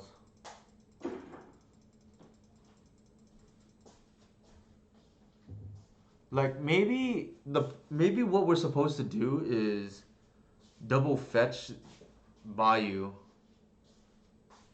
but it was a little bit unlucky too because we drew the Bowmasters after we had already fetched that way. All right,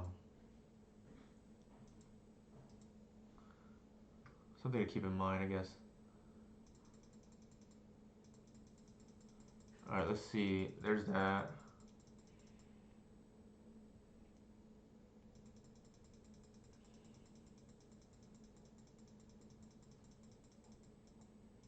I think that's correct. And here now we have no. Actually, that was the mistake. I should have. I had another turn.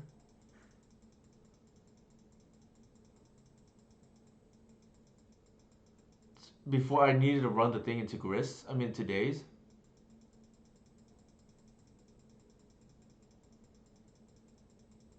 And I don't know if they just like know our list or something. Like they went after our Bayous pretty aggressively.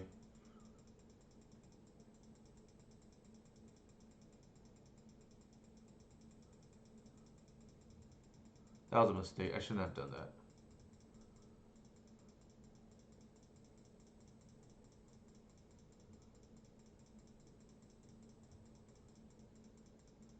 It was also a little bit unfortunate, right? Like they had double wasteland both games, or at least maybe one of those games. Kind of annoying.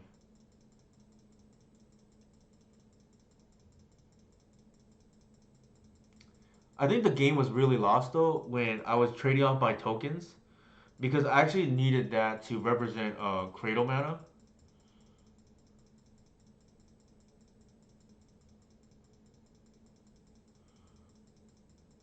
Because we did get a Green Sun Daze as a result of trading off. And I think that might have been the difference in the game, right? Like, also, this is a little bit awkward too.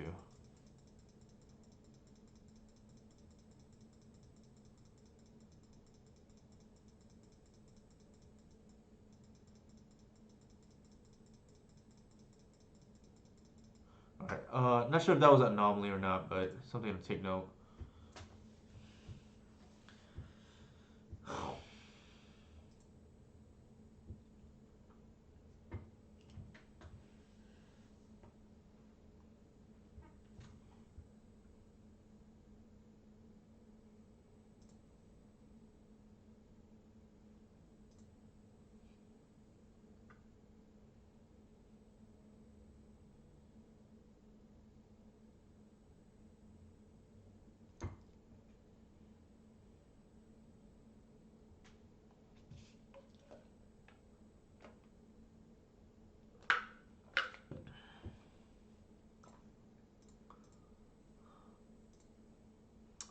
Yeah, we'll see if we. Hopefully, we pair into Delver again. I wanna. That was like. I can't. I'm trying to figure out if that's like a hole we need to address, or we just got unlucky. That we just. Okay, we're getting oopsed here. Yep.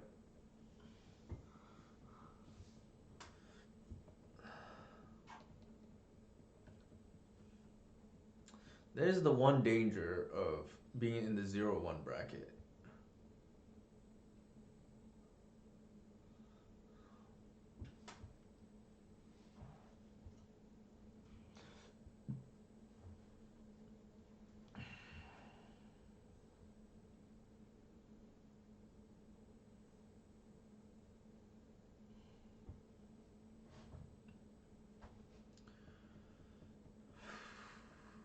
Well, at least this game will be fast.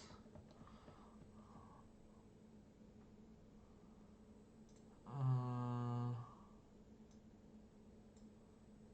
let's see. Do they have the kill?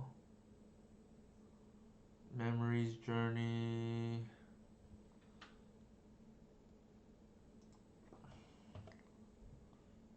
So they have the therapy themselves, I think. Do they have any more? They do have it. I think they got therapy themselves, and then I think the oracle's in hand.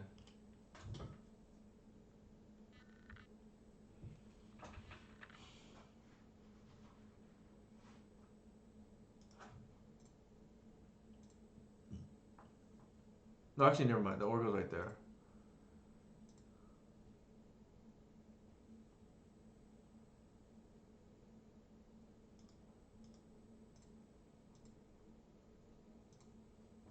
All right.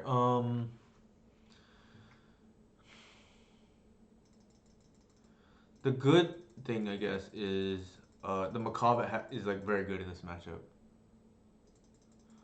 The bad thing, I guess, is their ley line of sanctities are like insane against us. Oops, I don't want the veil. Bowmaster doesn't do anything. I don't think I want the veil. This looks good, and it's exactly 60.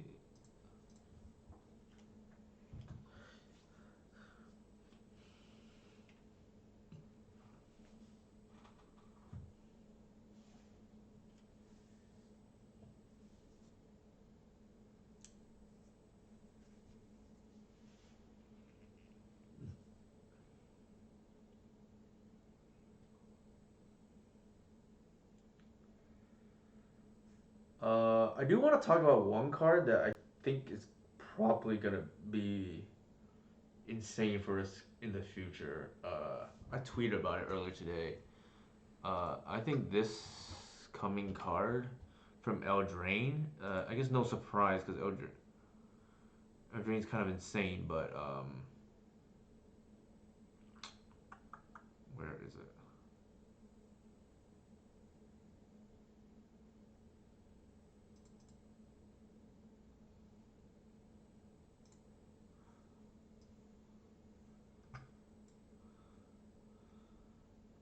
Yeah, I think this card is gonna be very good. Obviously, it's good in modern Yogg too.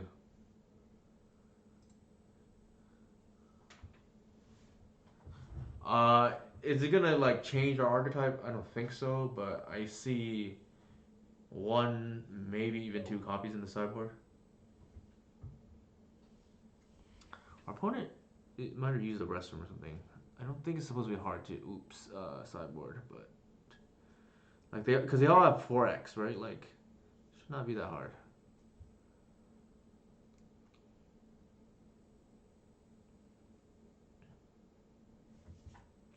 I don't love to play this matchup. It's like not very enjoyable, win or lose in my opinion. It because it feels like a mulligan fest. Like the decisions don't feel like they matter to me, which is why I don't particularly enjoy this matchup. The only saving grace is at least it's over fast, one way or another.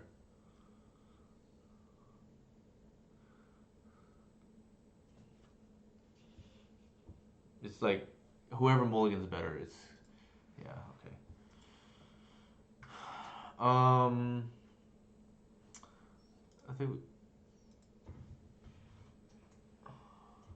Ooh, that's actually pretty good. I think we take the macabre.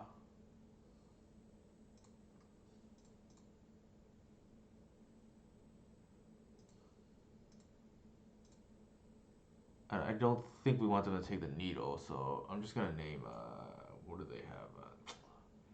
Undercity Informer.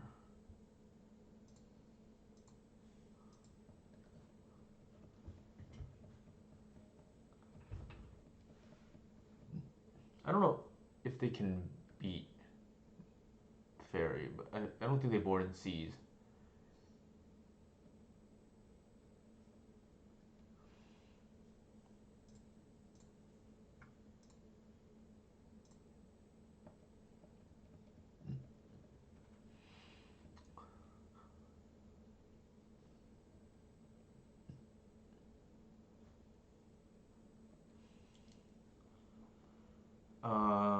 What else can they?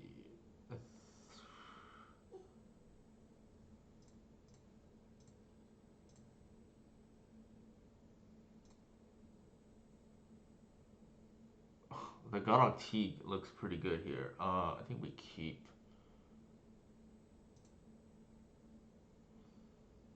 And then what is that? I don't think there's a second needle name, but I could be wrong.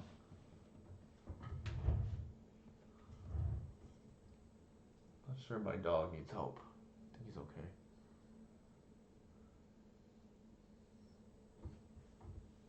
Oh, what's wrong?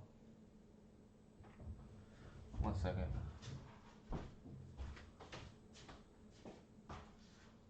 Did you leave him food?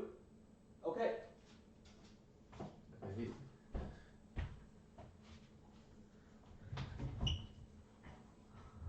No problem, Andrew. Yeah, my dog, I think, was waiting for my command to release him. Good boy, Lou. So here, I think our opponent kind of has to try to go off, but the fairy's in hand. And that Godok Teague is pretty good with fairy. Alright, they're gonna go try to go off now.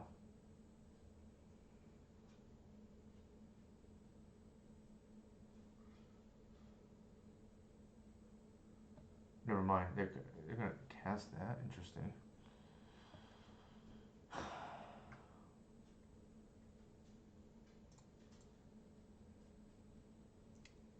So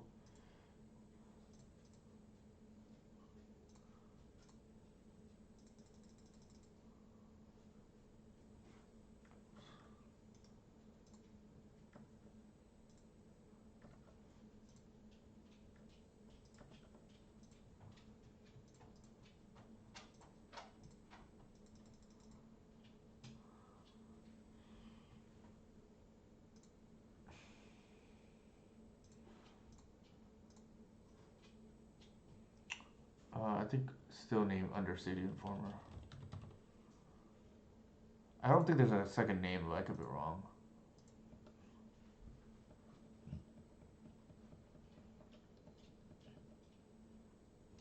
And now I don't think they can beat a T hardlock with Macabre.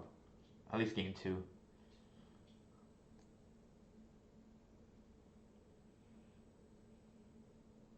Teague hasn't been completely, indestructible, so to speak, or like invincible, but it's been pretty good in my play right now. Yeah, I don't. This is like a hard lock against how they boarded. They don't have discard.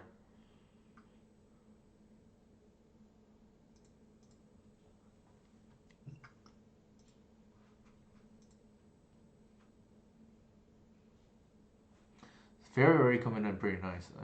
I do like that. Ironically enough, that Veil didn't look like it was great.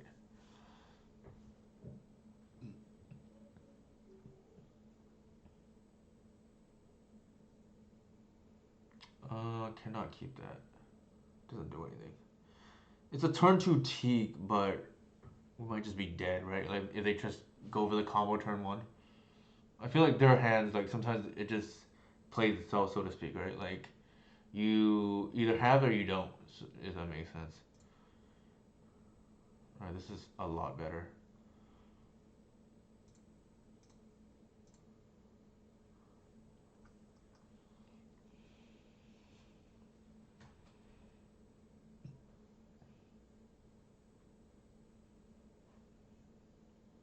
Like especially because they only have 8 enablers. Sometimes they just have to mold a 4 and keep a combo hand turn one, and they're just like priced all in, like potentially now.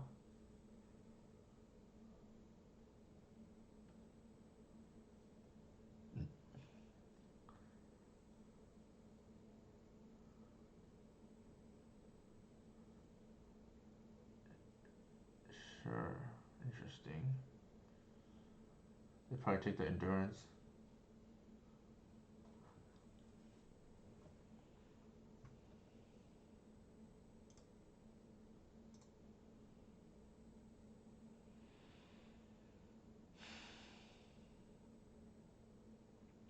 The question here is like, do we take land? Actually, we have to take land. What am I saying?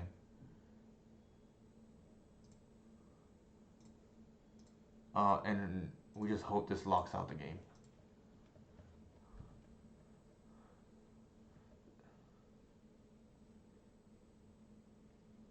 And I think the game is over.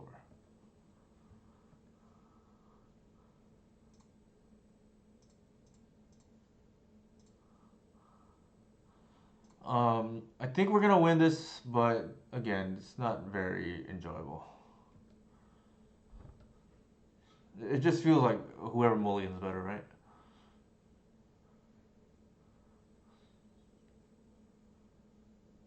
Sure.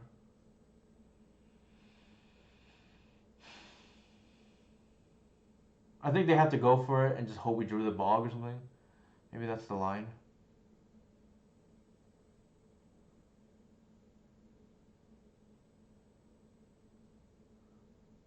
Like we have full information. I think we just bog with all the narcs on the stack.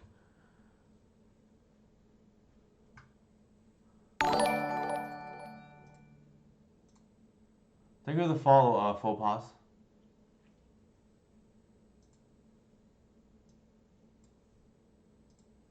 And they hope like we either drew it or they screw or yeah. Okay, it's not very amusing, I guess.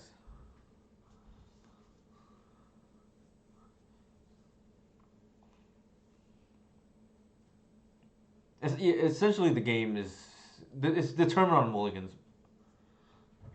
It's like, did they have kill plus ley line of sanctity protection, or did we have like the one-off fair macabre or something like that? It's not very fulfilling, so to speak.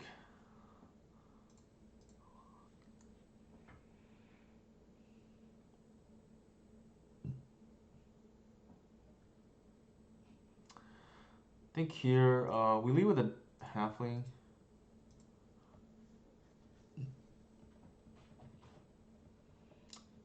I do hate losing to Delver.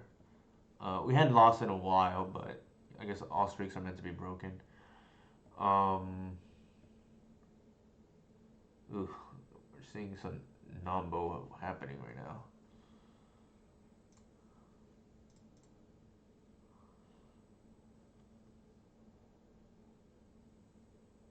I think we get the artisan down. Is more important to try to get them with bowmasters and halfling, right?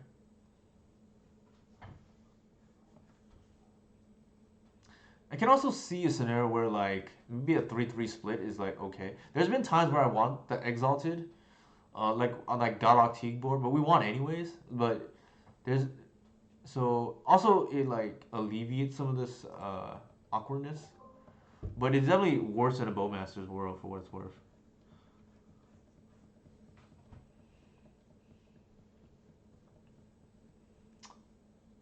I smell combo from our opponent because it's turn two and they haven't done anything.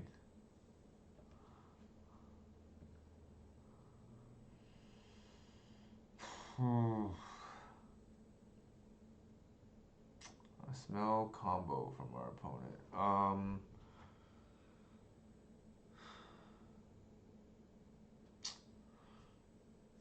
How do I want to proceed? I can force the bowmasters in. I'm not sure what that actually solves. Um, Floodish round is like kind of interesting. Collector Oof is another option.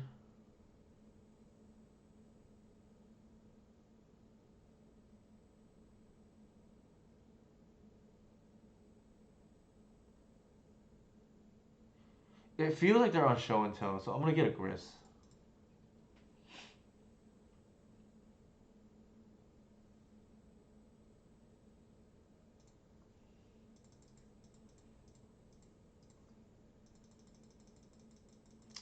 Not to mention Gris is a clock. Um, if they're not on show and tell, obviously this play looks worse. But um, I'm not gonna. I think for purposes of practice, it's trying to good to determine. Oh, they're on high tide. Oh, never mind. What in the world?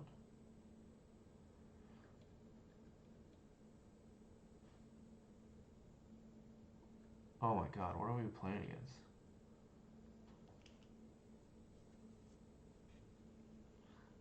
Hmm.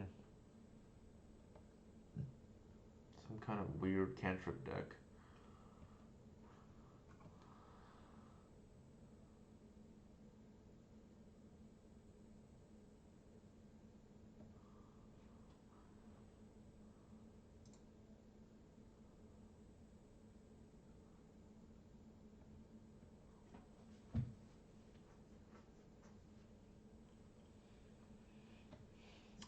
I don't think we can afford for our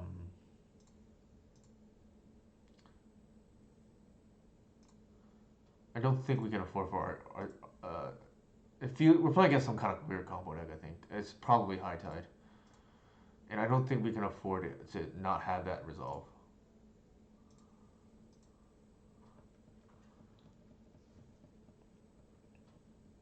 The bowmasters, that is.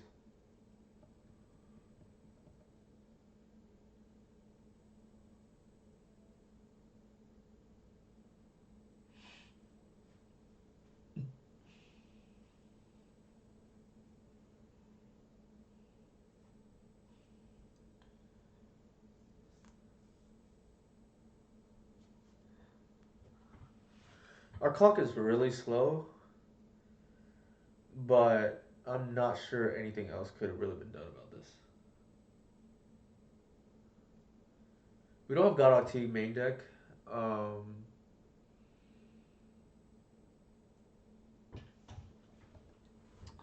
and we don't have natural order in hand, so like, it's not like this hand could have got like too much better.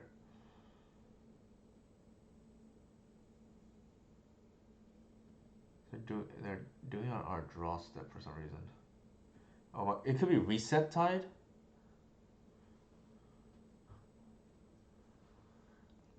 Um,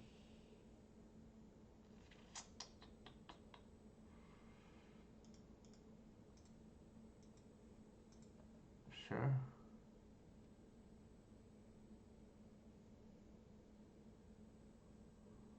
sure.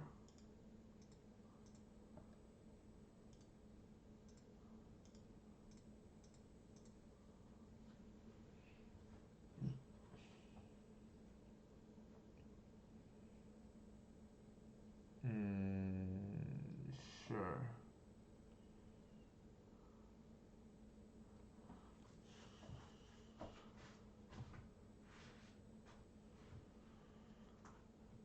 It's probably reset right now. That's that's why they're playing the mental note and things like that. Yeah.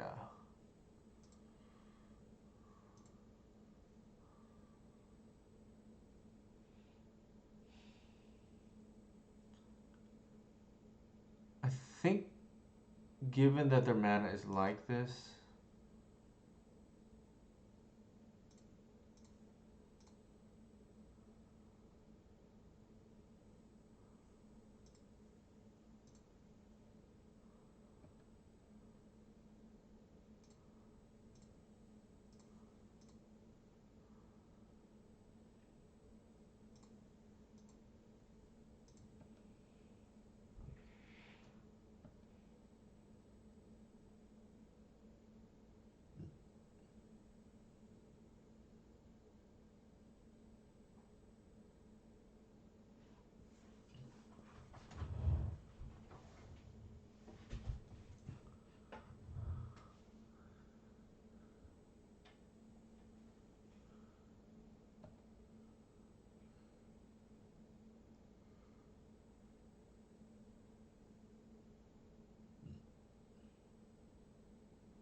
do they have a million mana? Probably did.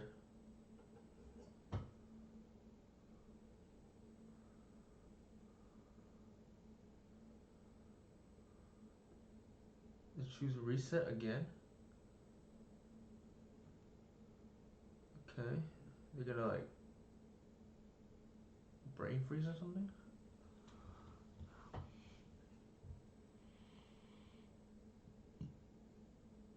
Oh my god, they're gonna brain freeze us.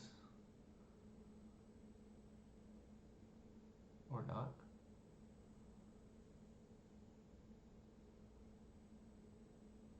Oh, that was a mistake. Jesus. That was a mistake on my behalf.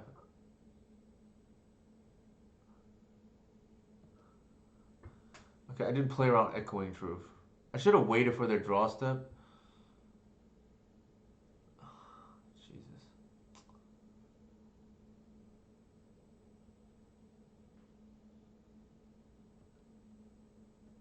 Now we're dead. Maybe we're supposed to wait until they do it. The problem with that is then they, maybe it's okay if they force, right? Like they could. Well, what they could have easily done was pitch one of the resets to force. For what that's worth. They have a million mana anyways.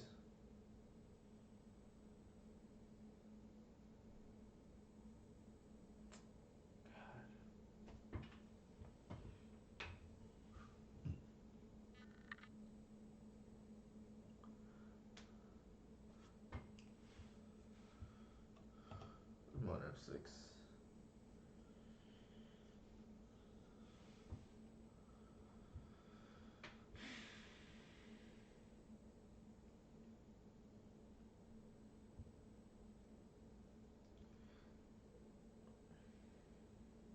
We lost this game because we wanted to react. Against I think it's different against Delver where we want to play around the potential interaction. Given that they were going to try to storm off anyways, we needed to wait there. That was our fault. Now we're just dead.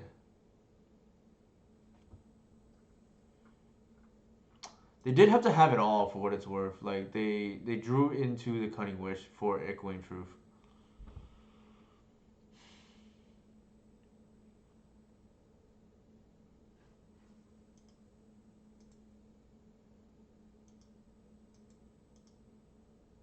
$25, we're dead. Yeah, let's not waste time. All right, let's play better than we did. Let's not punt.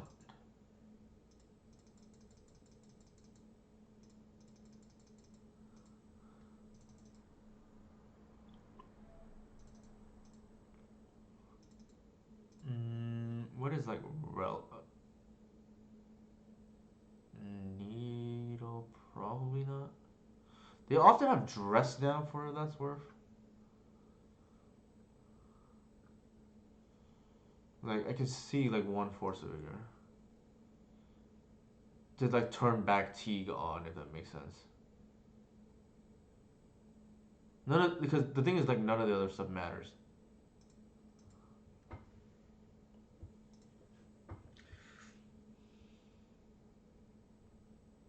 To be fair, the fairy did win us the game already against oops all spells in conjunction with Godog Teague.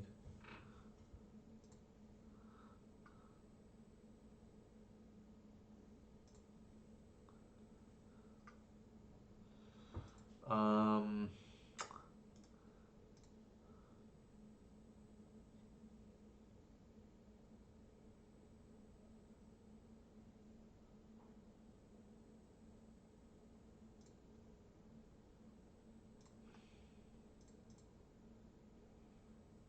I think here we lead with C's, so they can't brainstorm it away.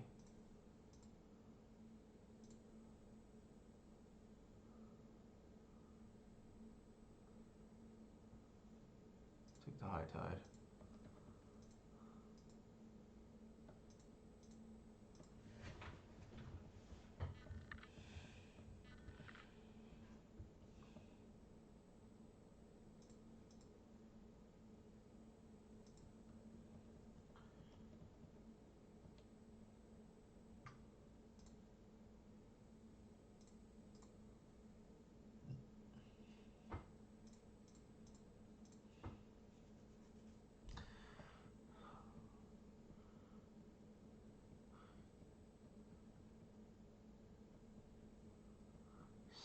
Okay.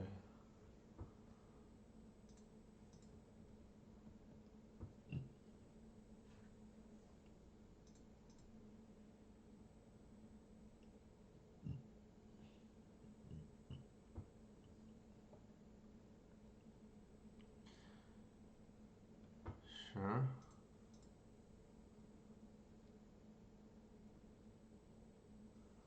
many cards did they draw? One with AK. I think here we force Natural Order through.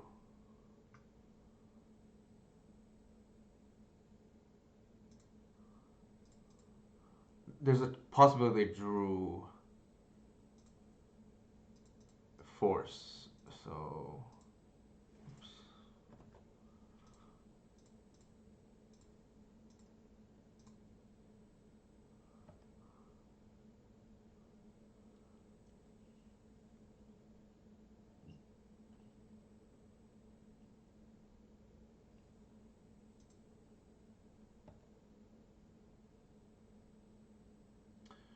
Cradle sees. Oh, we left a collector. That's bad. I think Reclaimer.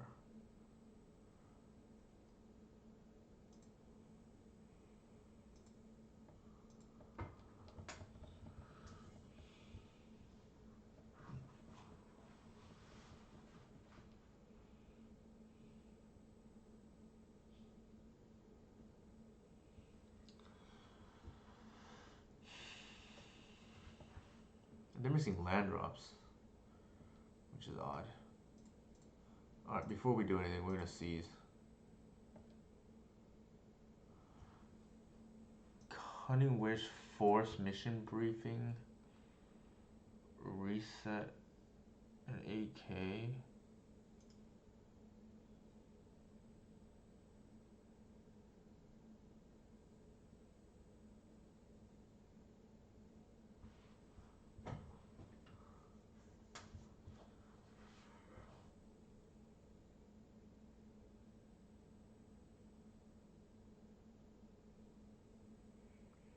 It doesn't target, that's the annoying part. I think we take the... The problem is the mission briefing and the AK kind of do the same thing. So I guess we take the mission briefing.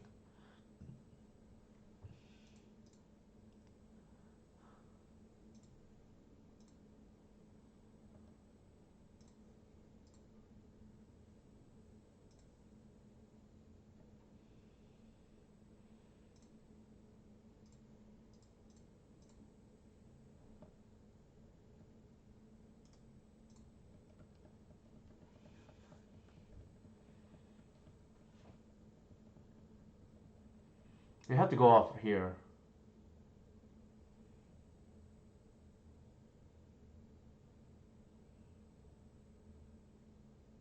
Yeah, okay. Their deck is not cooperating.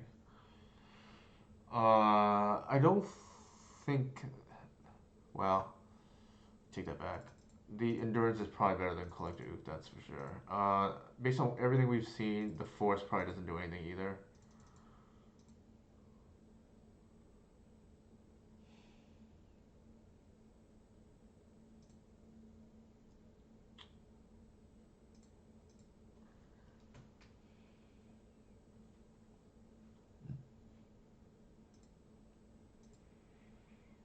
I don't think we can keep that hand. This is better.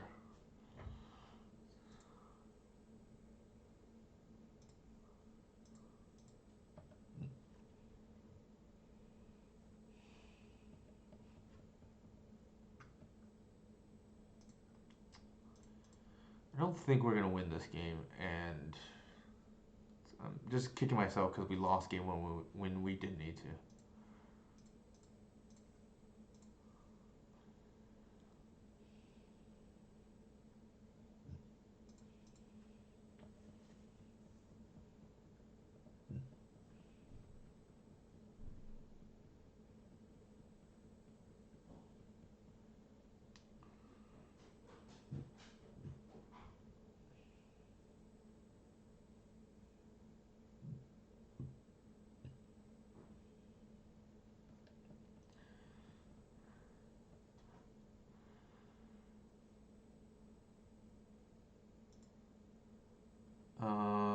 So the debate here is, I don't think they can high tide here yet.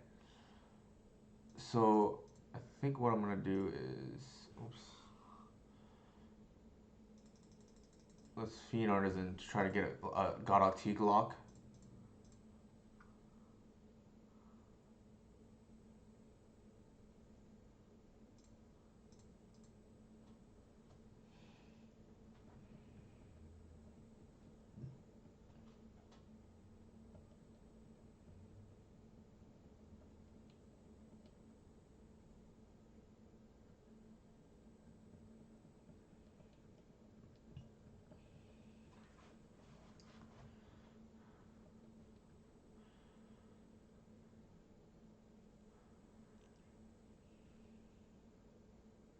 They may do it on our upkeep if they have the right pieces, but I feel like it's more of a turn 4 deck, not a turn 3 deck.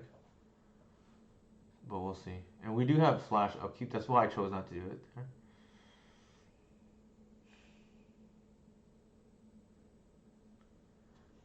I think here...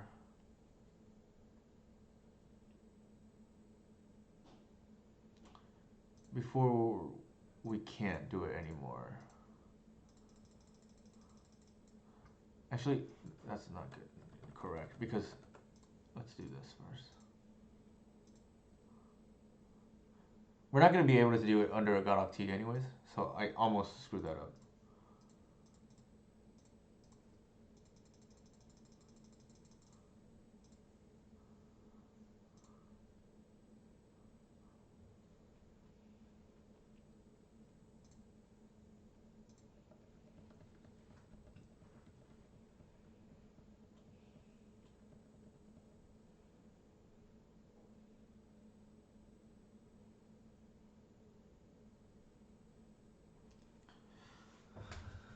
The thing about High Tide is it's a critical mass combo deck as well, so if you have like a roadblock like a Godok T, it makes it very hard for them. They can beat it obviously because the way they beat Bowmasters, but more needs to go right. 2 top is a little scary for us.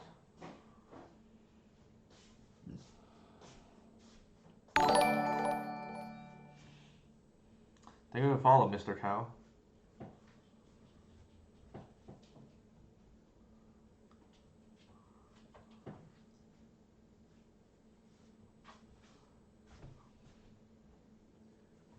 forgot to release him earlier. You did. That's why he was just waiting. Sorry, bud.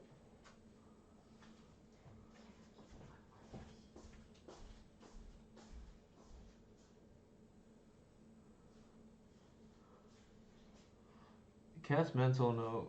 Mental no. Maybe they're just trying to get that AK value. That's why I think that's possibly why they did that.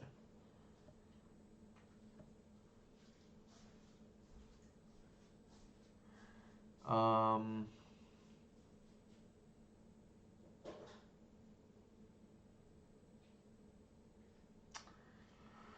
it's tough because I want to deter. Okay, let's do it this way.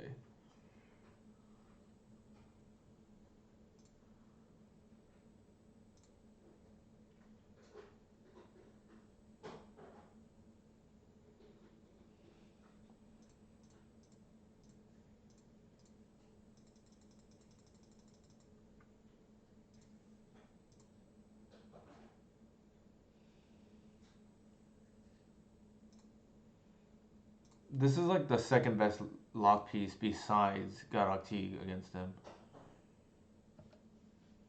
So they now have to have presumably. Well, that's not entirely true.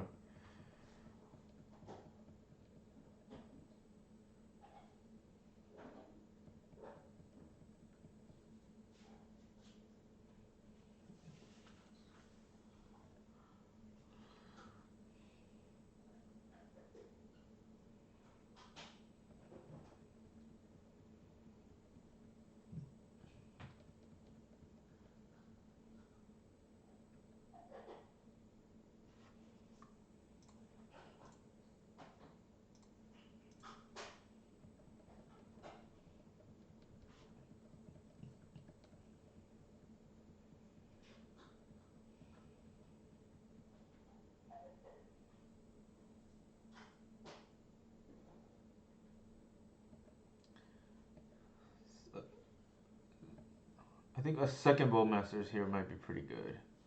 Actually, I like that's also very good. We're a little bit punished though. Well, sort of.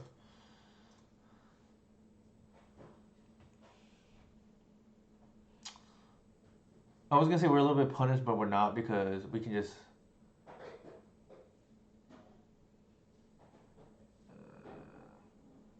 Sure. Can't cast a second Bowmasters in response is a problem.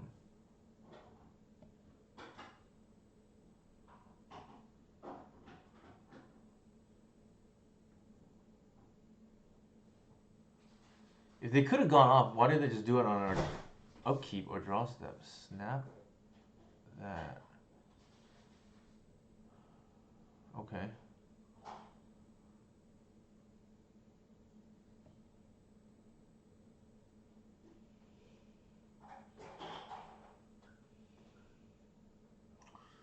Yeah, because we didn't fetch the second value, that might hurt us now.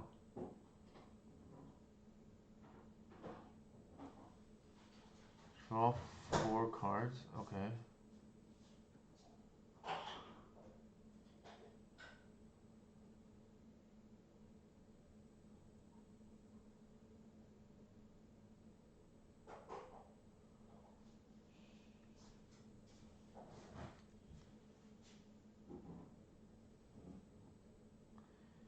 They skip the next 2 turns now, but it doesn't matter because they're gonna try to win this turn.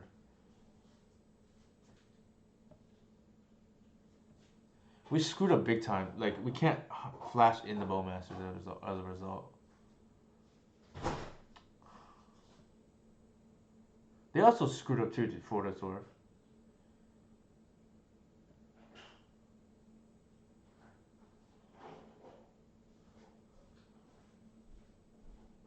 Like they should have gone off earlier, I think. But maybe they waited for us to tap awkwardly.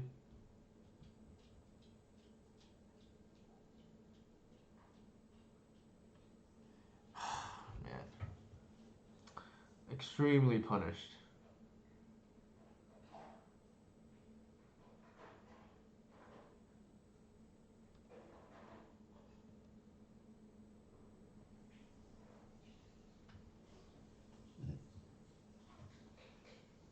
The irony here is,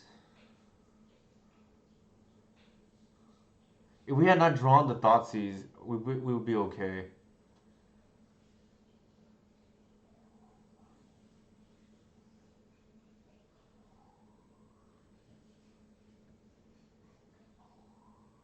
So now we're probably just dead.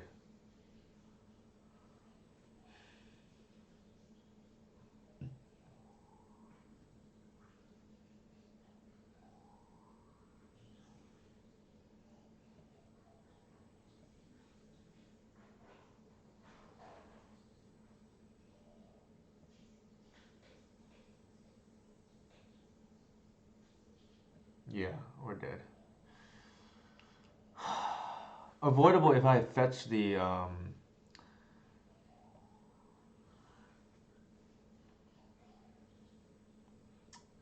avoidable if I fetched the Bayou earlier. I fetched the basic force, I believe. Or not cast a Thoughtseize.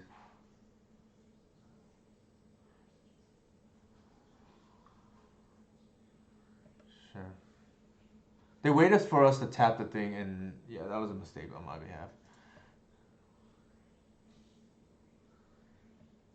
What I needed to do there was,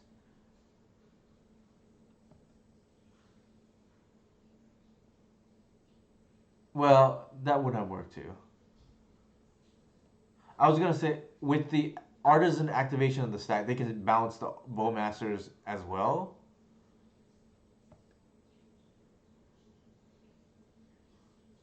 And then we're in the same spot, right?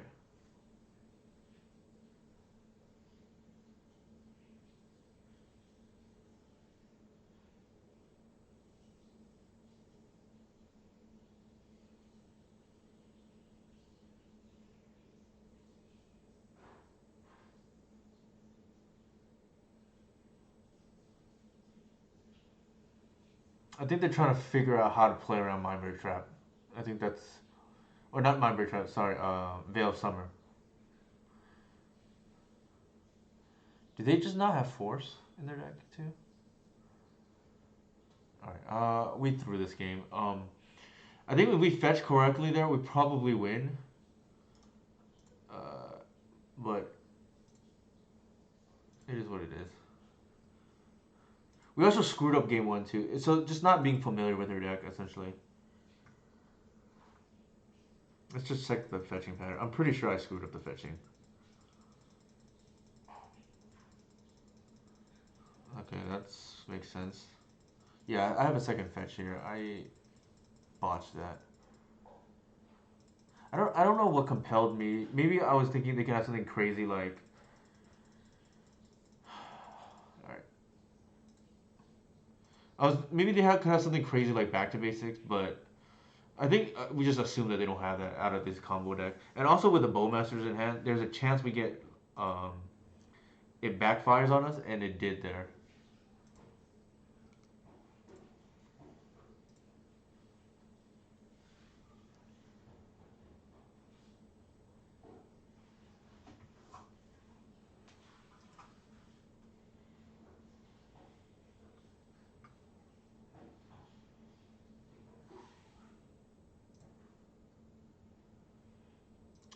So gotta play better, I guess. I think that's the long story short. I don't think we're supposed to lose any of the games there. I through game one and game three.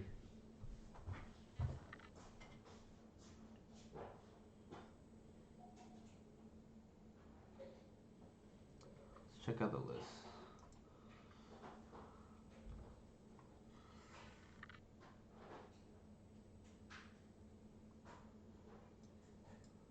The fairy converting earlier against Grixis was pretty good to see.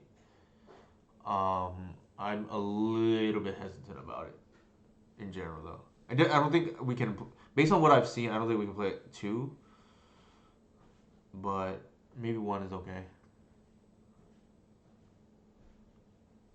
Sure.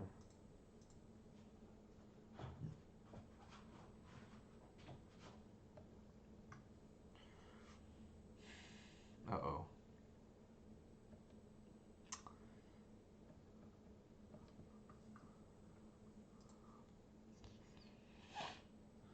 All right, we're playing against another all-in deck.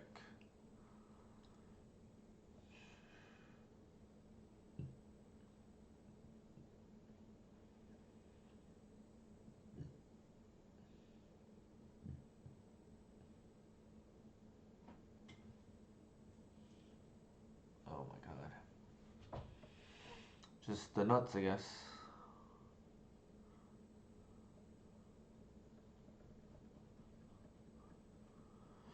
This is our punishment too, though. We lost that other match we're not supposed to, and we're in the all-in combo bracket.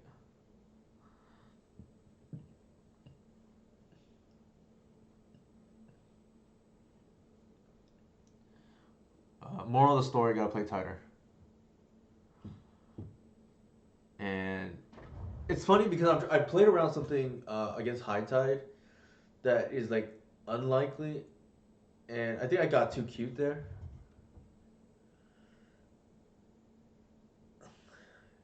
Like the odds of High Tide wasting a card slot on like back to basics is low.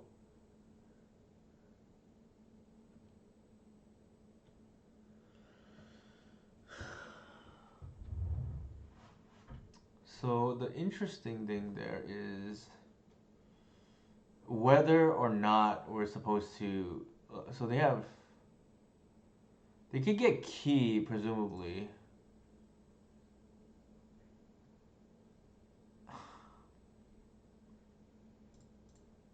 Like maybe they don't let us. I don't know. We'll see.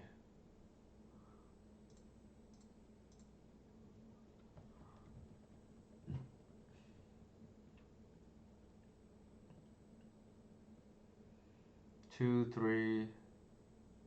Like Lattice is already in hand, which is interesting.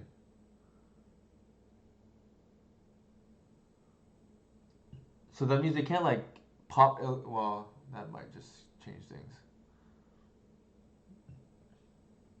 Maybe they lattice us now.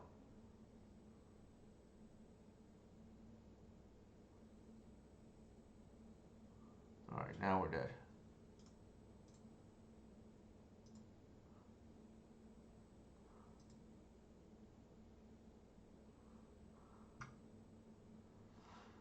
Actually, there's been a scenario. Well, there's been a scenario where before I could like snuff out the thing, but that's like corner case. I feel.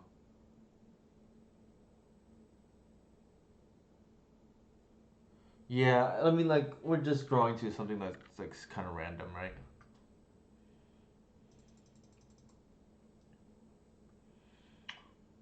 They would have to screw up for that to matter. It has happened before where they like either animate a bridge or animate like a lattice and I just like snuff it out, which is like really funny.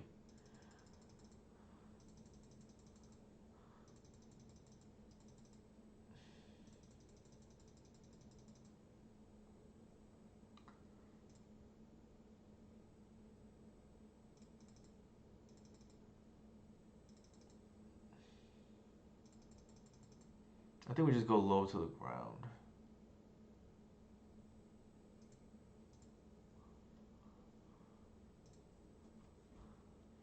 That's pretty good.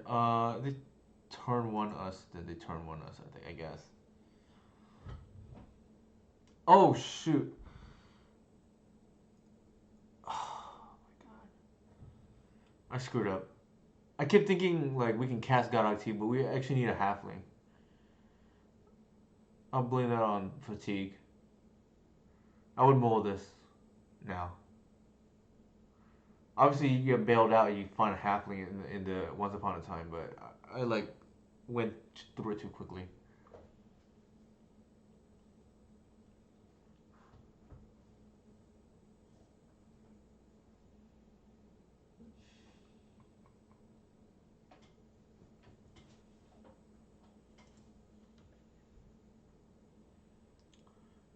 We get bailed out here. We see a halfling, but like I didn't think this hand through.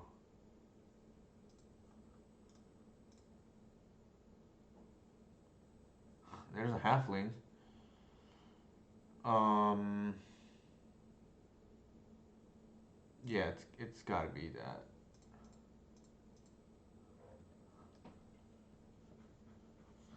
It's one benefit of playing four, I guess.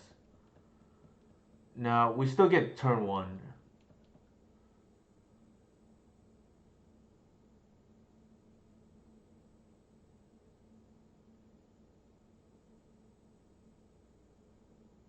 Oh my god.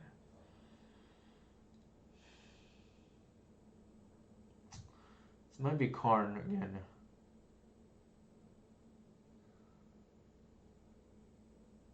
Sure. Sure. I really despise these all index.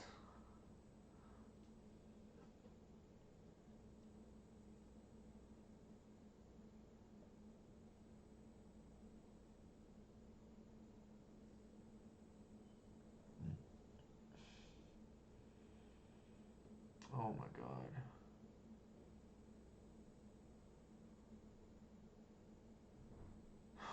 Jesus Christ.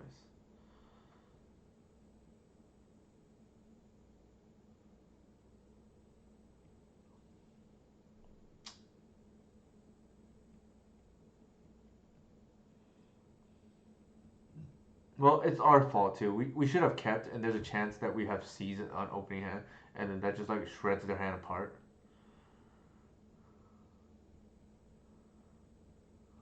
But now we lose because of it. From here, it's deterministic because they have Mystic Force, so they know what's on top of their deck. Um,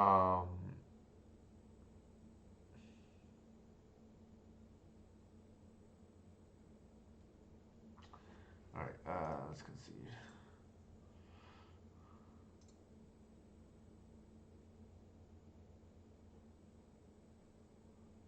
That should be game. My opponent put GG's. All right, not the best showing for us, but it is what it is.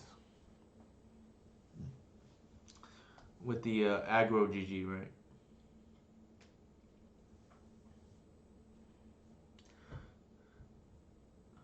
I think if anything, this stream show tells me, um, if you lose focus for a second, it's like game losing with this deck. Actually, that's kind of applicable to just Magic in general, especially Eternal formats where there's just more broken interactions.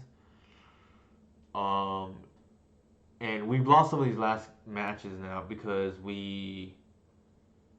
well, this one here was just kind of an game. Maybe we open with C's, maybe we don't. But if we don't open with C's, then we just lose on the spot anyways.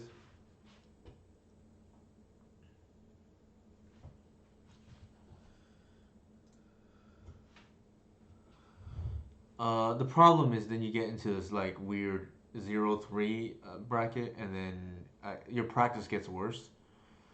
How I avoided this for the Magic Online Championship before was I would just concede and start a new league because you just get in this scenario where the decks you play are more and more all in.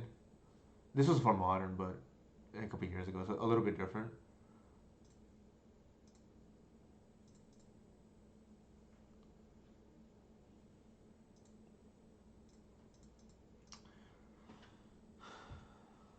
I think if we get wasted here, we want to leave with a noble, right?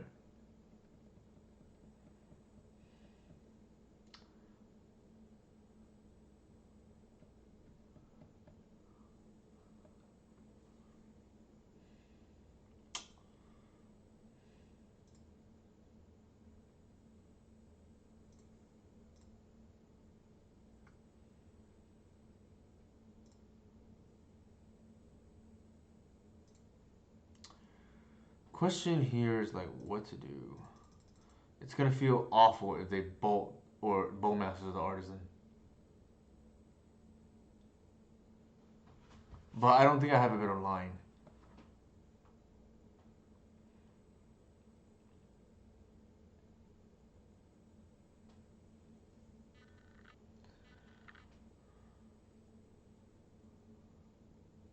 One way to beat it is I could snuff out my own dork. Mm. If they try to bowmasters, and that probably would be worth it. It's like a force of will, right? They bolt it here. I think I'm okay with that. Oh my god. End step brainstorm smells like combo.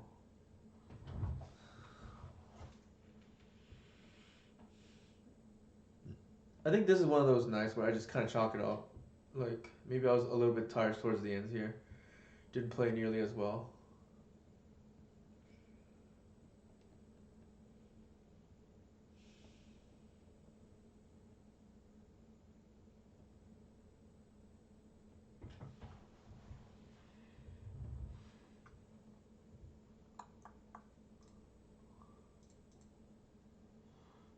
I'm curious what our oh my god, I think our opponent's probably on high tide. It's like 2 lands so far. They brainstorm Lorien revealed.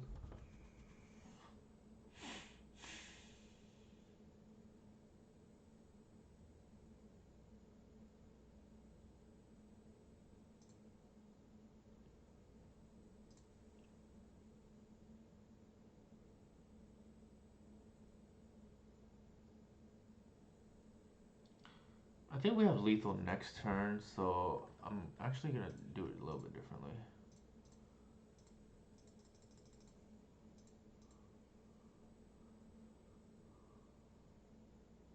Maybe they forced that, I don't even know.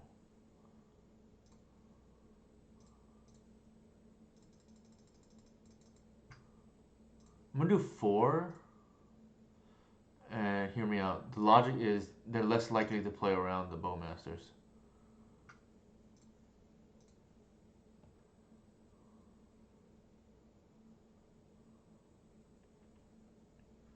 Like they probably just think of something else, right?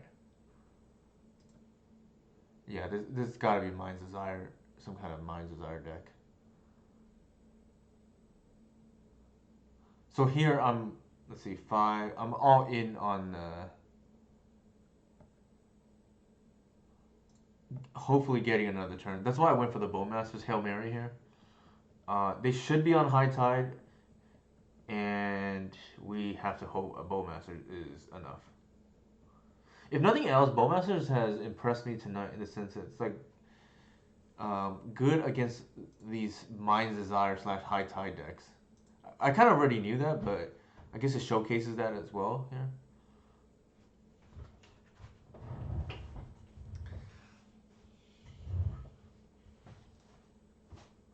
And then I think in our deck, this is like one of the better shells for the deck because you get a pitch for Artisan, you get to not that Guy's Cradle needs more help, but you get supercharge your Guy's Cradle.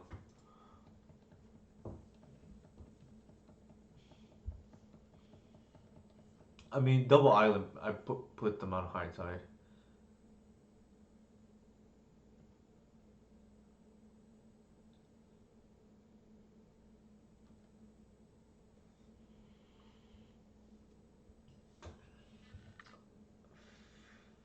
Six, seven, eight. No.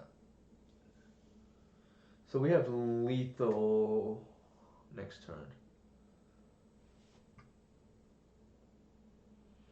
So I think yeah, this has definitely earned its spot so far as a third copy. Um, I think I could have played better tonight, but partially checked out after a little bit. I think our opponent is dead here. I can't imagine that they get out of this. Outside of something like Stifle,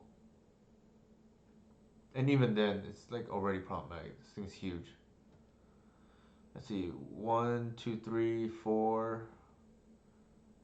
We technically have lethal too. One, two, three, four, 5, 10. Is there a one mana spell that gets them out of this? Probably not, right?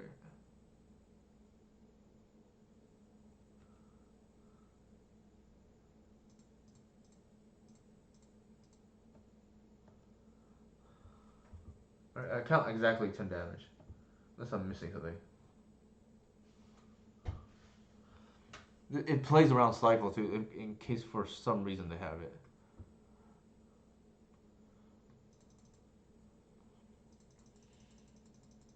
Some very odd reason that they would have that. Our opponents said they screwed up the can.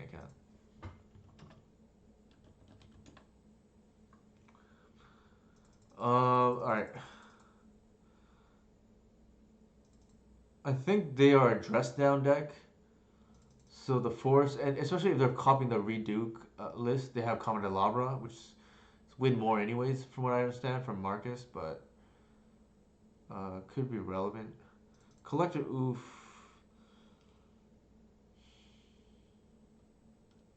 I don't think the layer is gonna matter. I think there is a chance the Force of Vigor will matter because of dress down.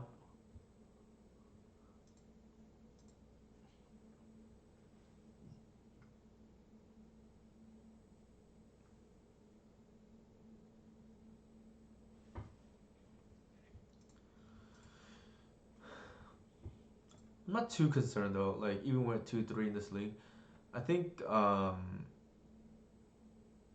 we probably play pretty poorly in at least one of those 2 losses. I'm sorry, 3 losses. And I don't know if we were just unlucky against the Greek split, or did just maybe that's a game plan that could be effective against us, and then we maybe have to address that. But I don't think that's how normally games play out for me, where they like hit 2 of my bayous and then I suddenly can't cast stuff out.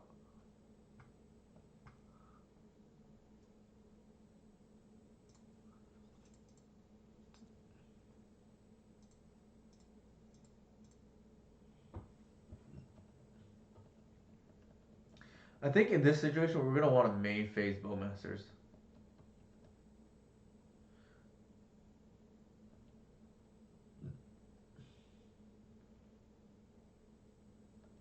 Actually, with 1 mana up, I won't do that.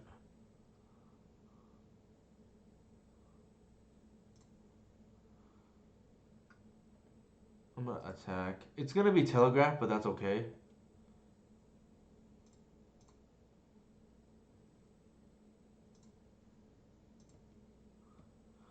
So they're gonna, yeah. I think we just do it now.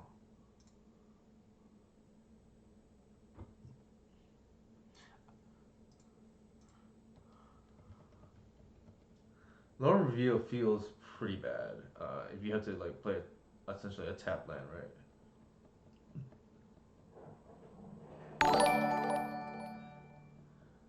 Thank you for the follow, Jackal Pup. All good, it happens. Thank you for the sub. Yeah, I was actually mentioning too. I was like, I hope it seemed like my opponent just had the nuts here.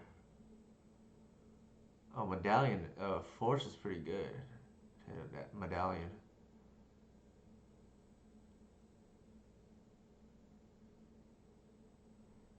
Yeah, even the second hand, like you just had like I actually screwed up for what it's worth.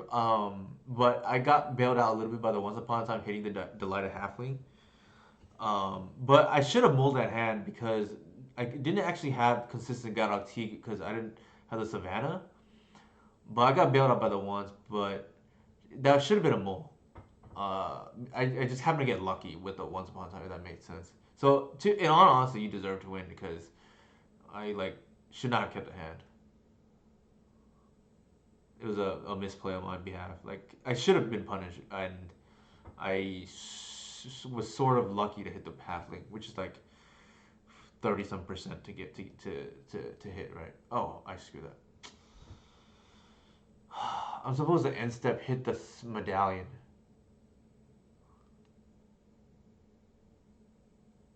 But that's okay. How do I want to do this here? I definitely know I want to cast the Bowmasters. The Arbor feels like it needs to be pitched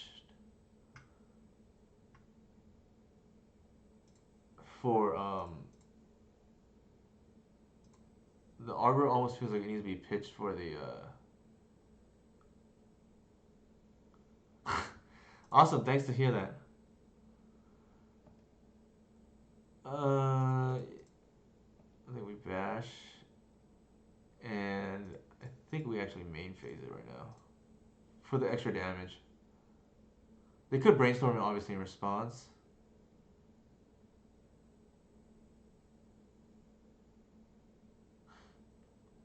I could have just wasted their mana as well for what it's worth.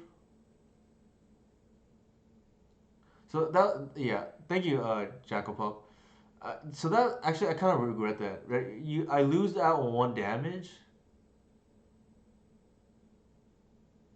but then I get to waste their mana. I think that's probably more important than the extra one damage. Right, like if they brainstorm here, like I feel pretty dumb. Yeah.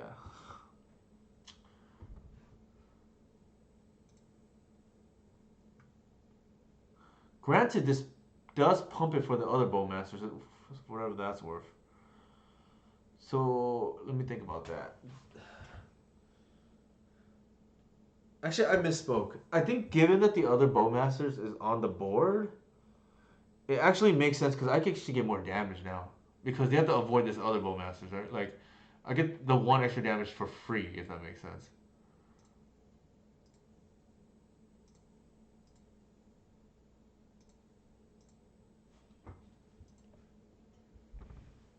Because it's on attacks.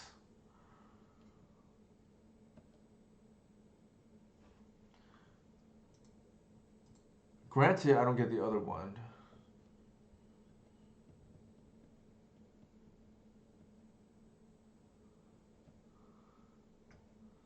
I think we just do it on upkeep.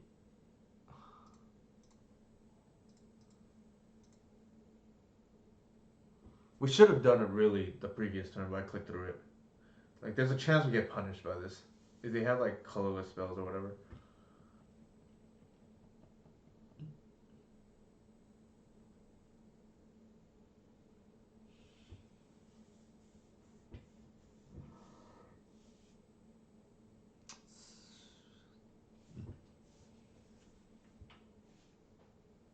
Oh, they're playing the Cloud of Fairyliss.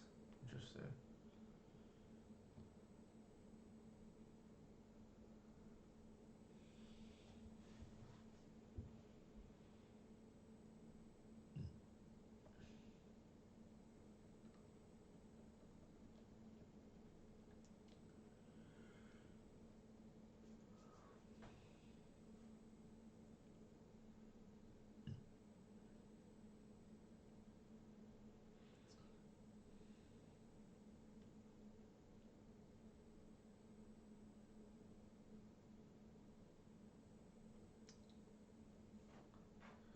Trying to figure out what is going on.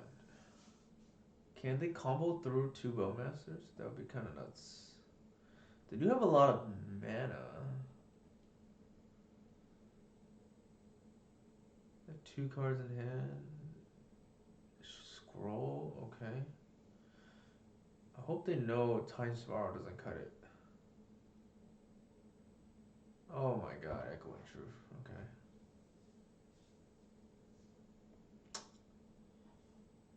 is the problem. Desire for 8. Oh my god. Are they desired into desire?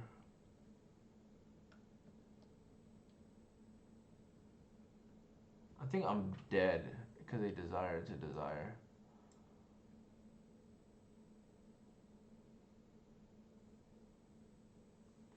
Alright, I'm just gonna concede for in the interest of everybody's time.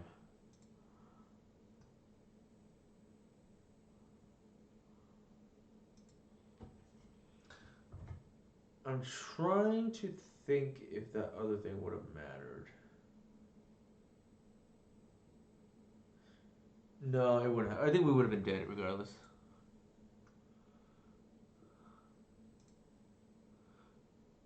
Here's a pretty good start. We have like turn 1 dork into turn 2 C's.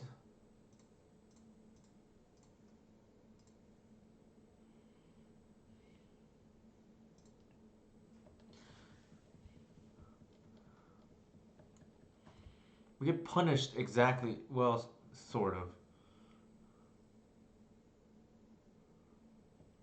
No. I think we can go C's into Godok Teague.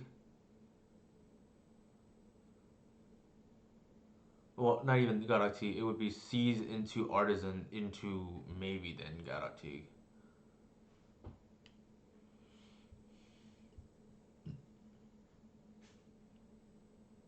Or Bowmasters, depending on the scenario.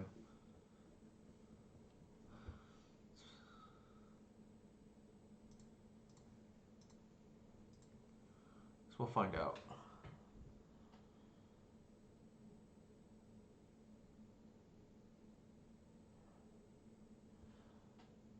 That's a lot of Cloud Fairies and Snap. They chose not to shuffle their library.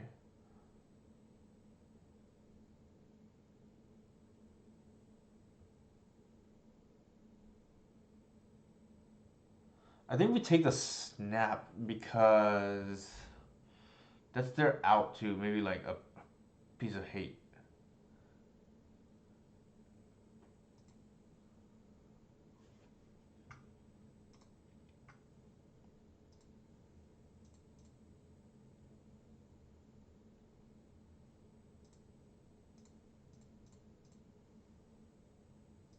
This almost might be a must force.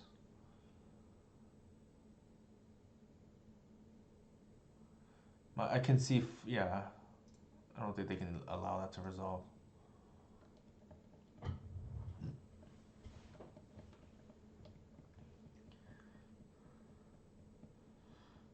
There is a decent chance we just like slam natural order next.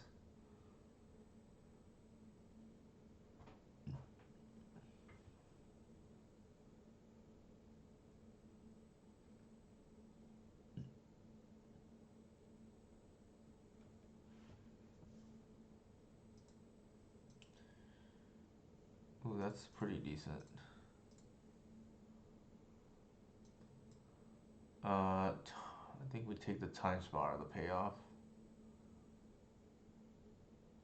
Well, yeah, I think that's accurate.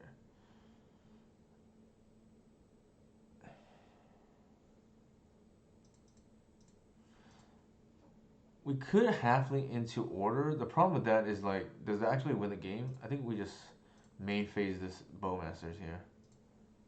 We still could potentially natural order next turn. While the shields are down. I think we probably got this game. Like, I have a hard time seeing them beat this.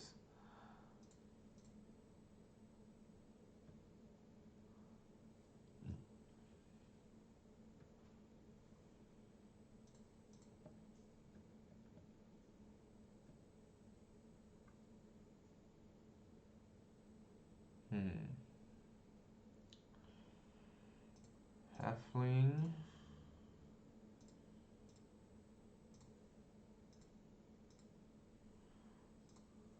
I don't think we need Shepherd. And the reason being is if they want to pitch another card, then be my guess.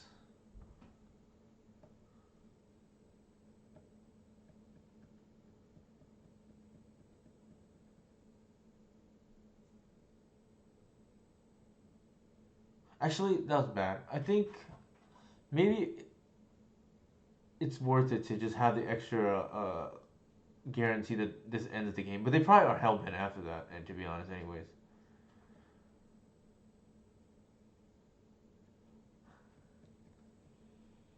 I think this probably just ends the game regardless. Okay, never mind.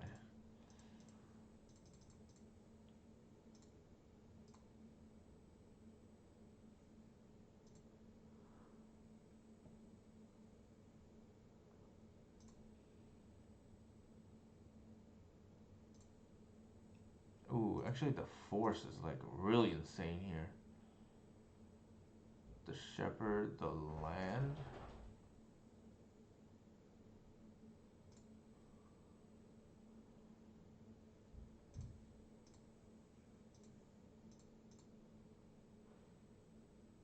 Uh, Again, I think we take the times. Well,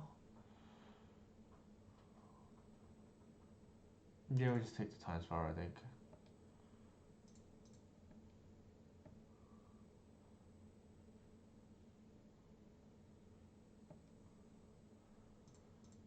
Our hand is. We're just ripping their hand apart, and then we're gonna do it on upkeep.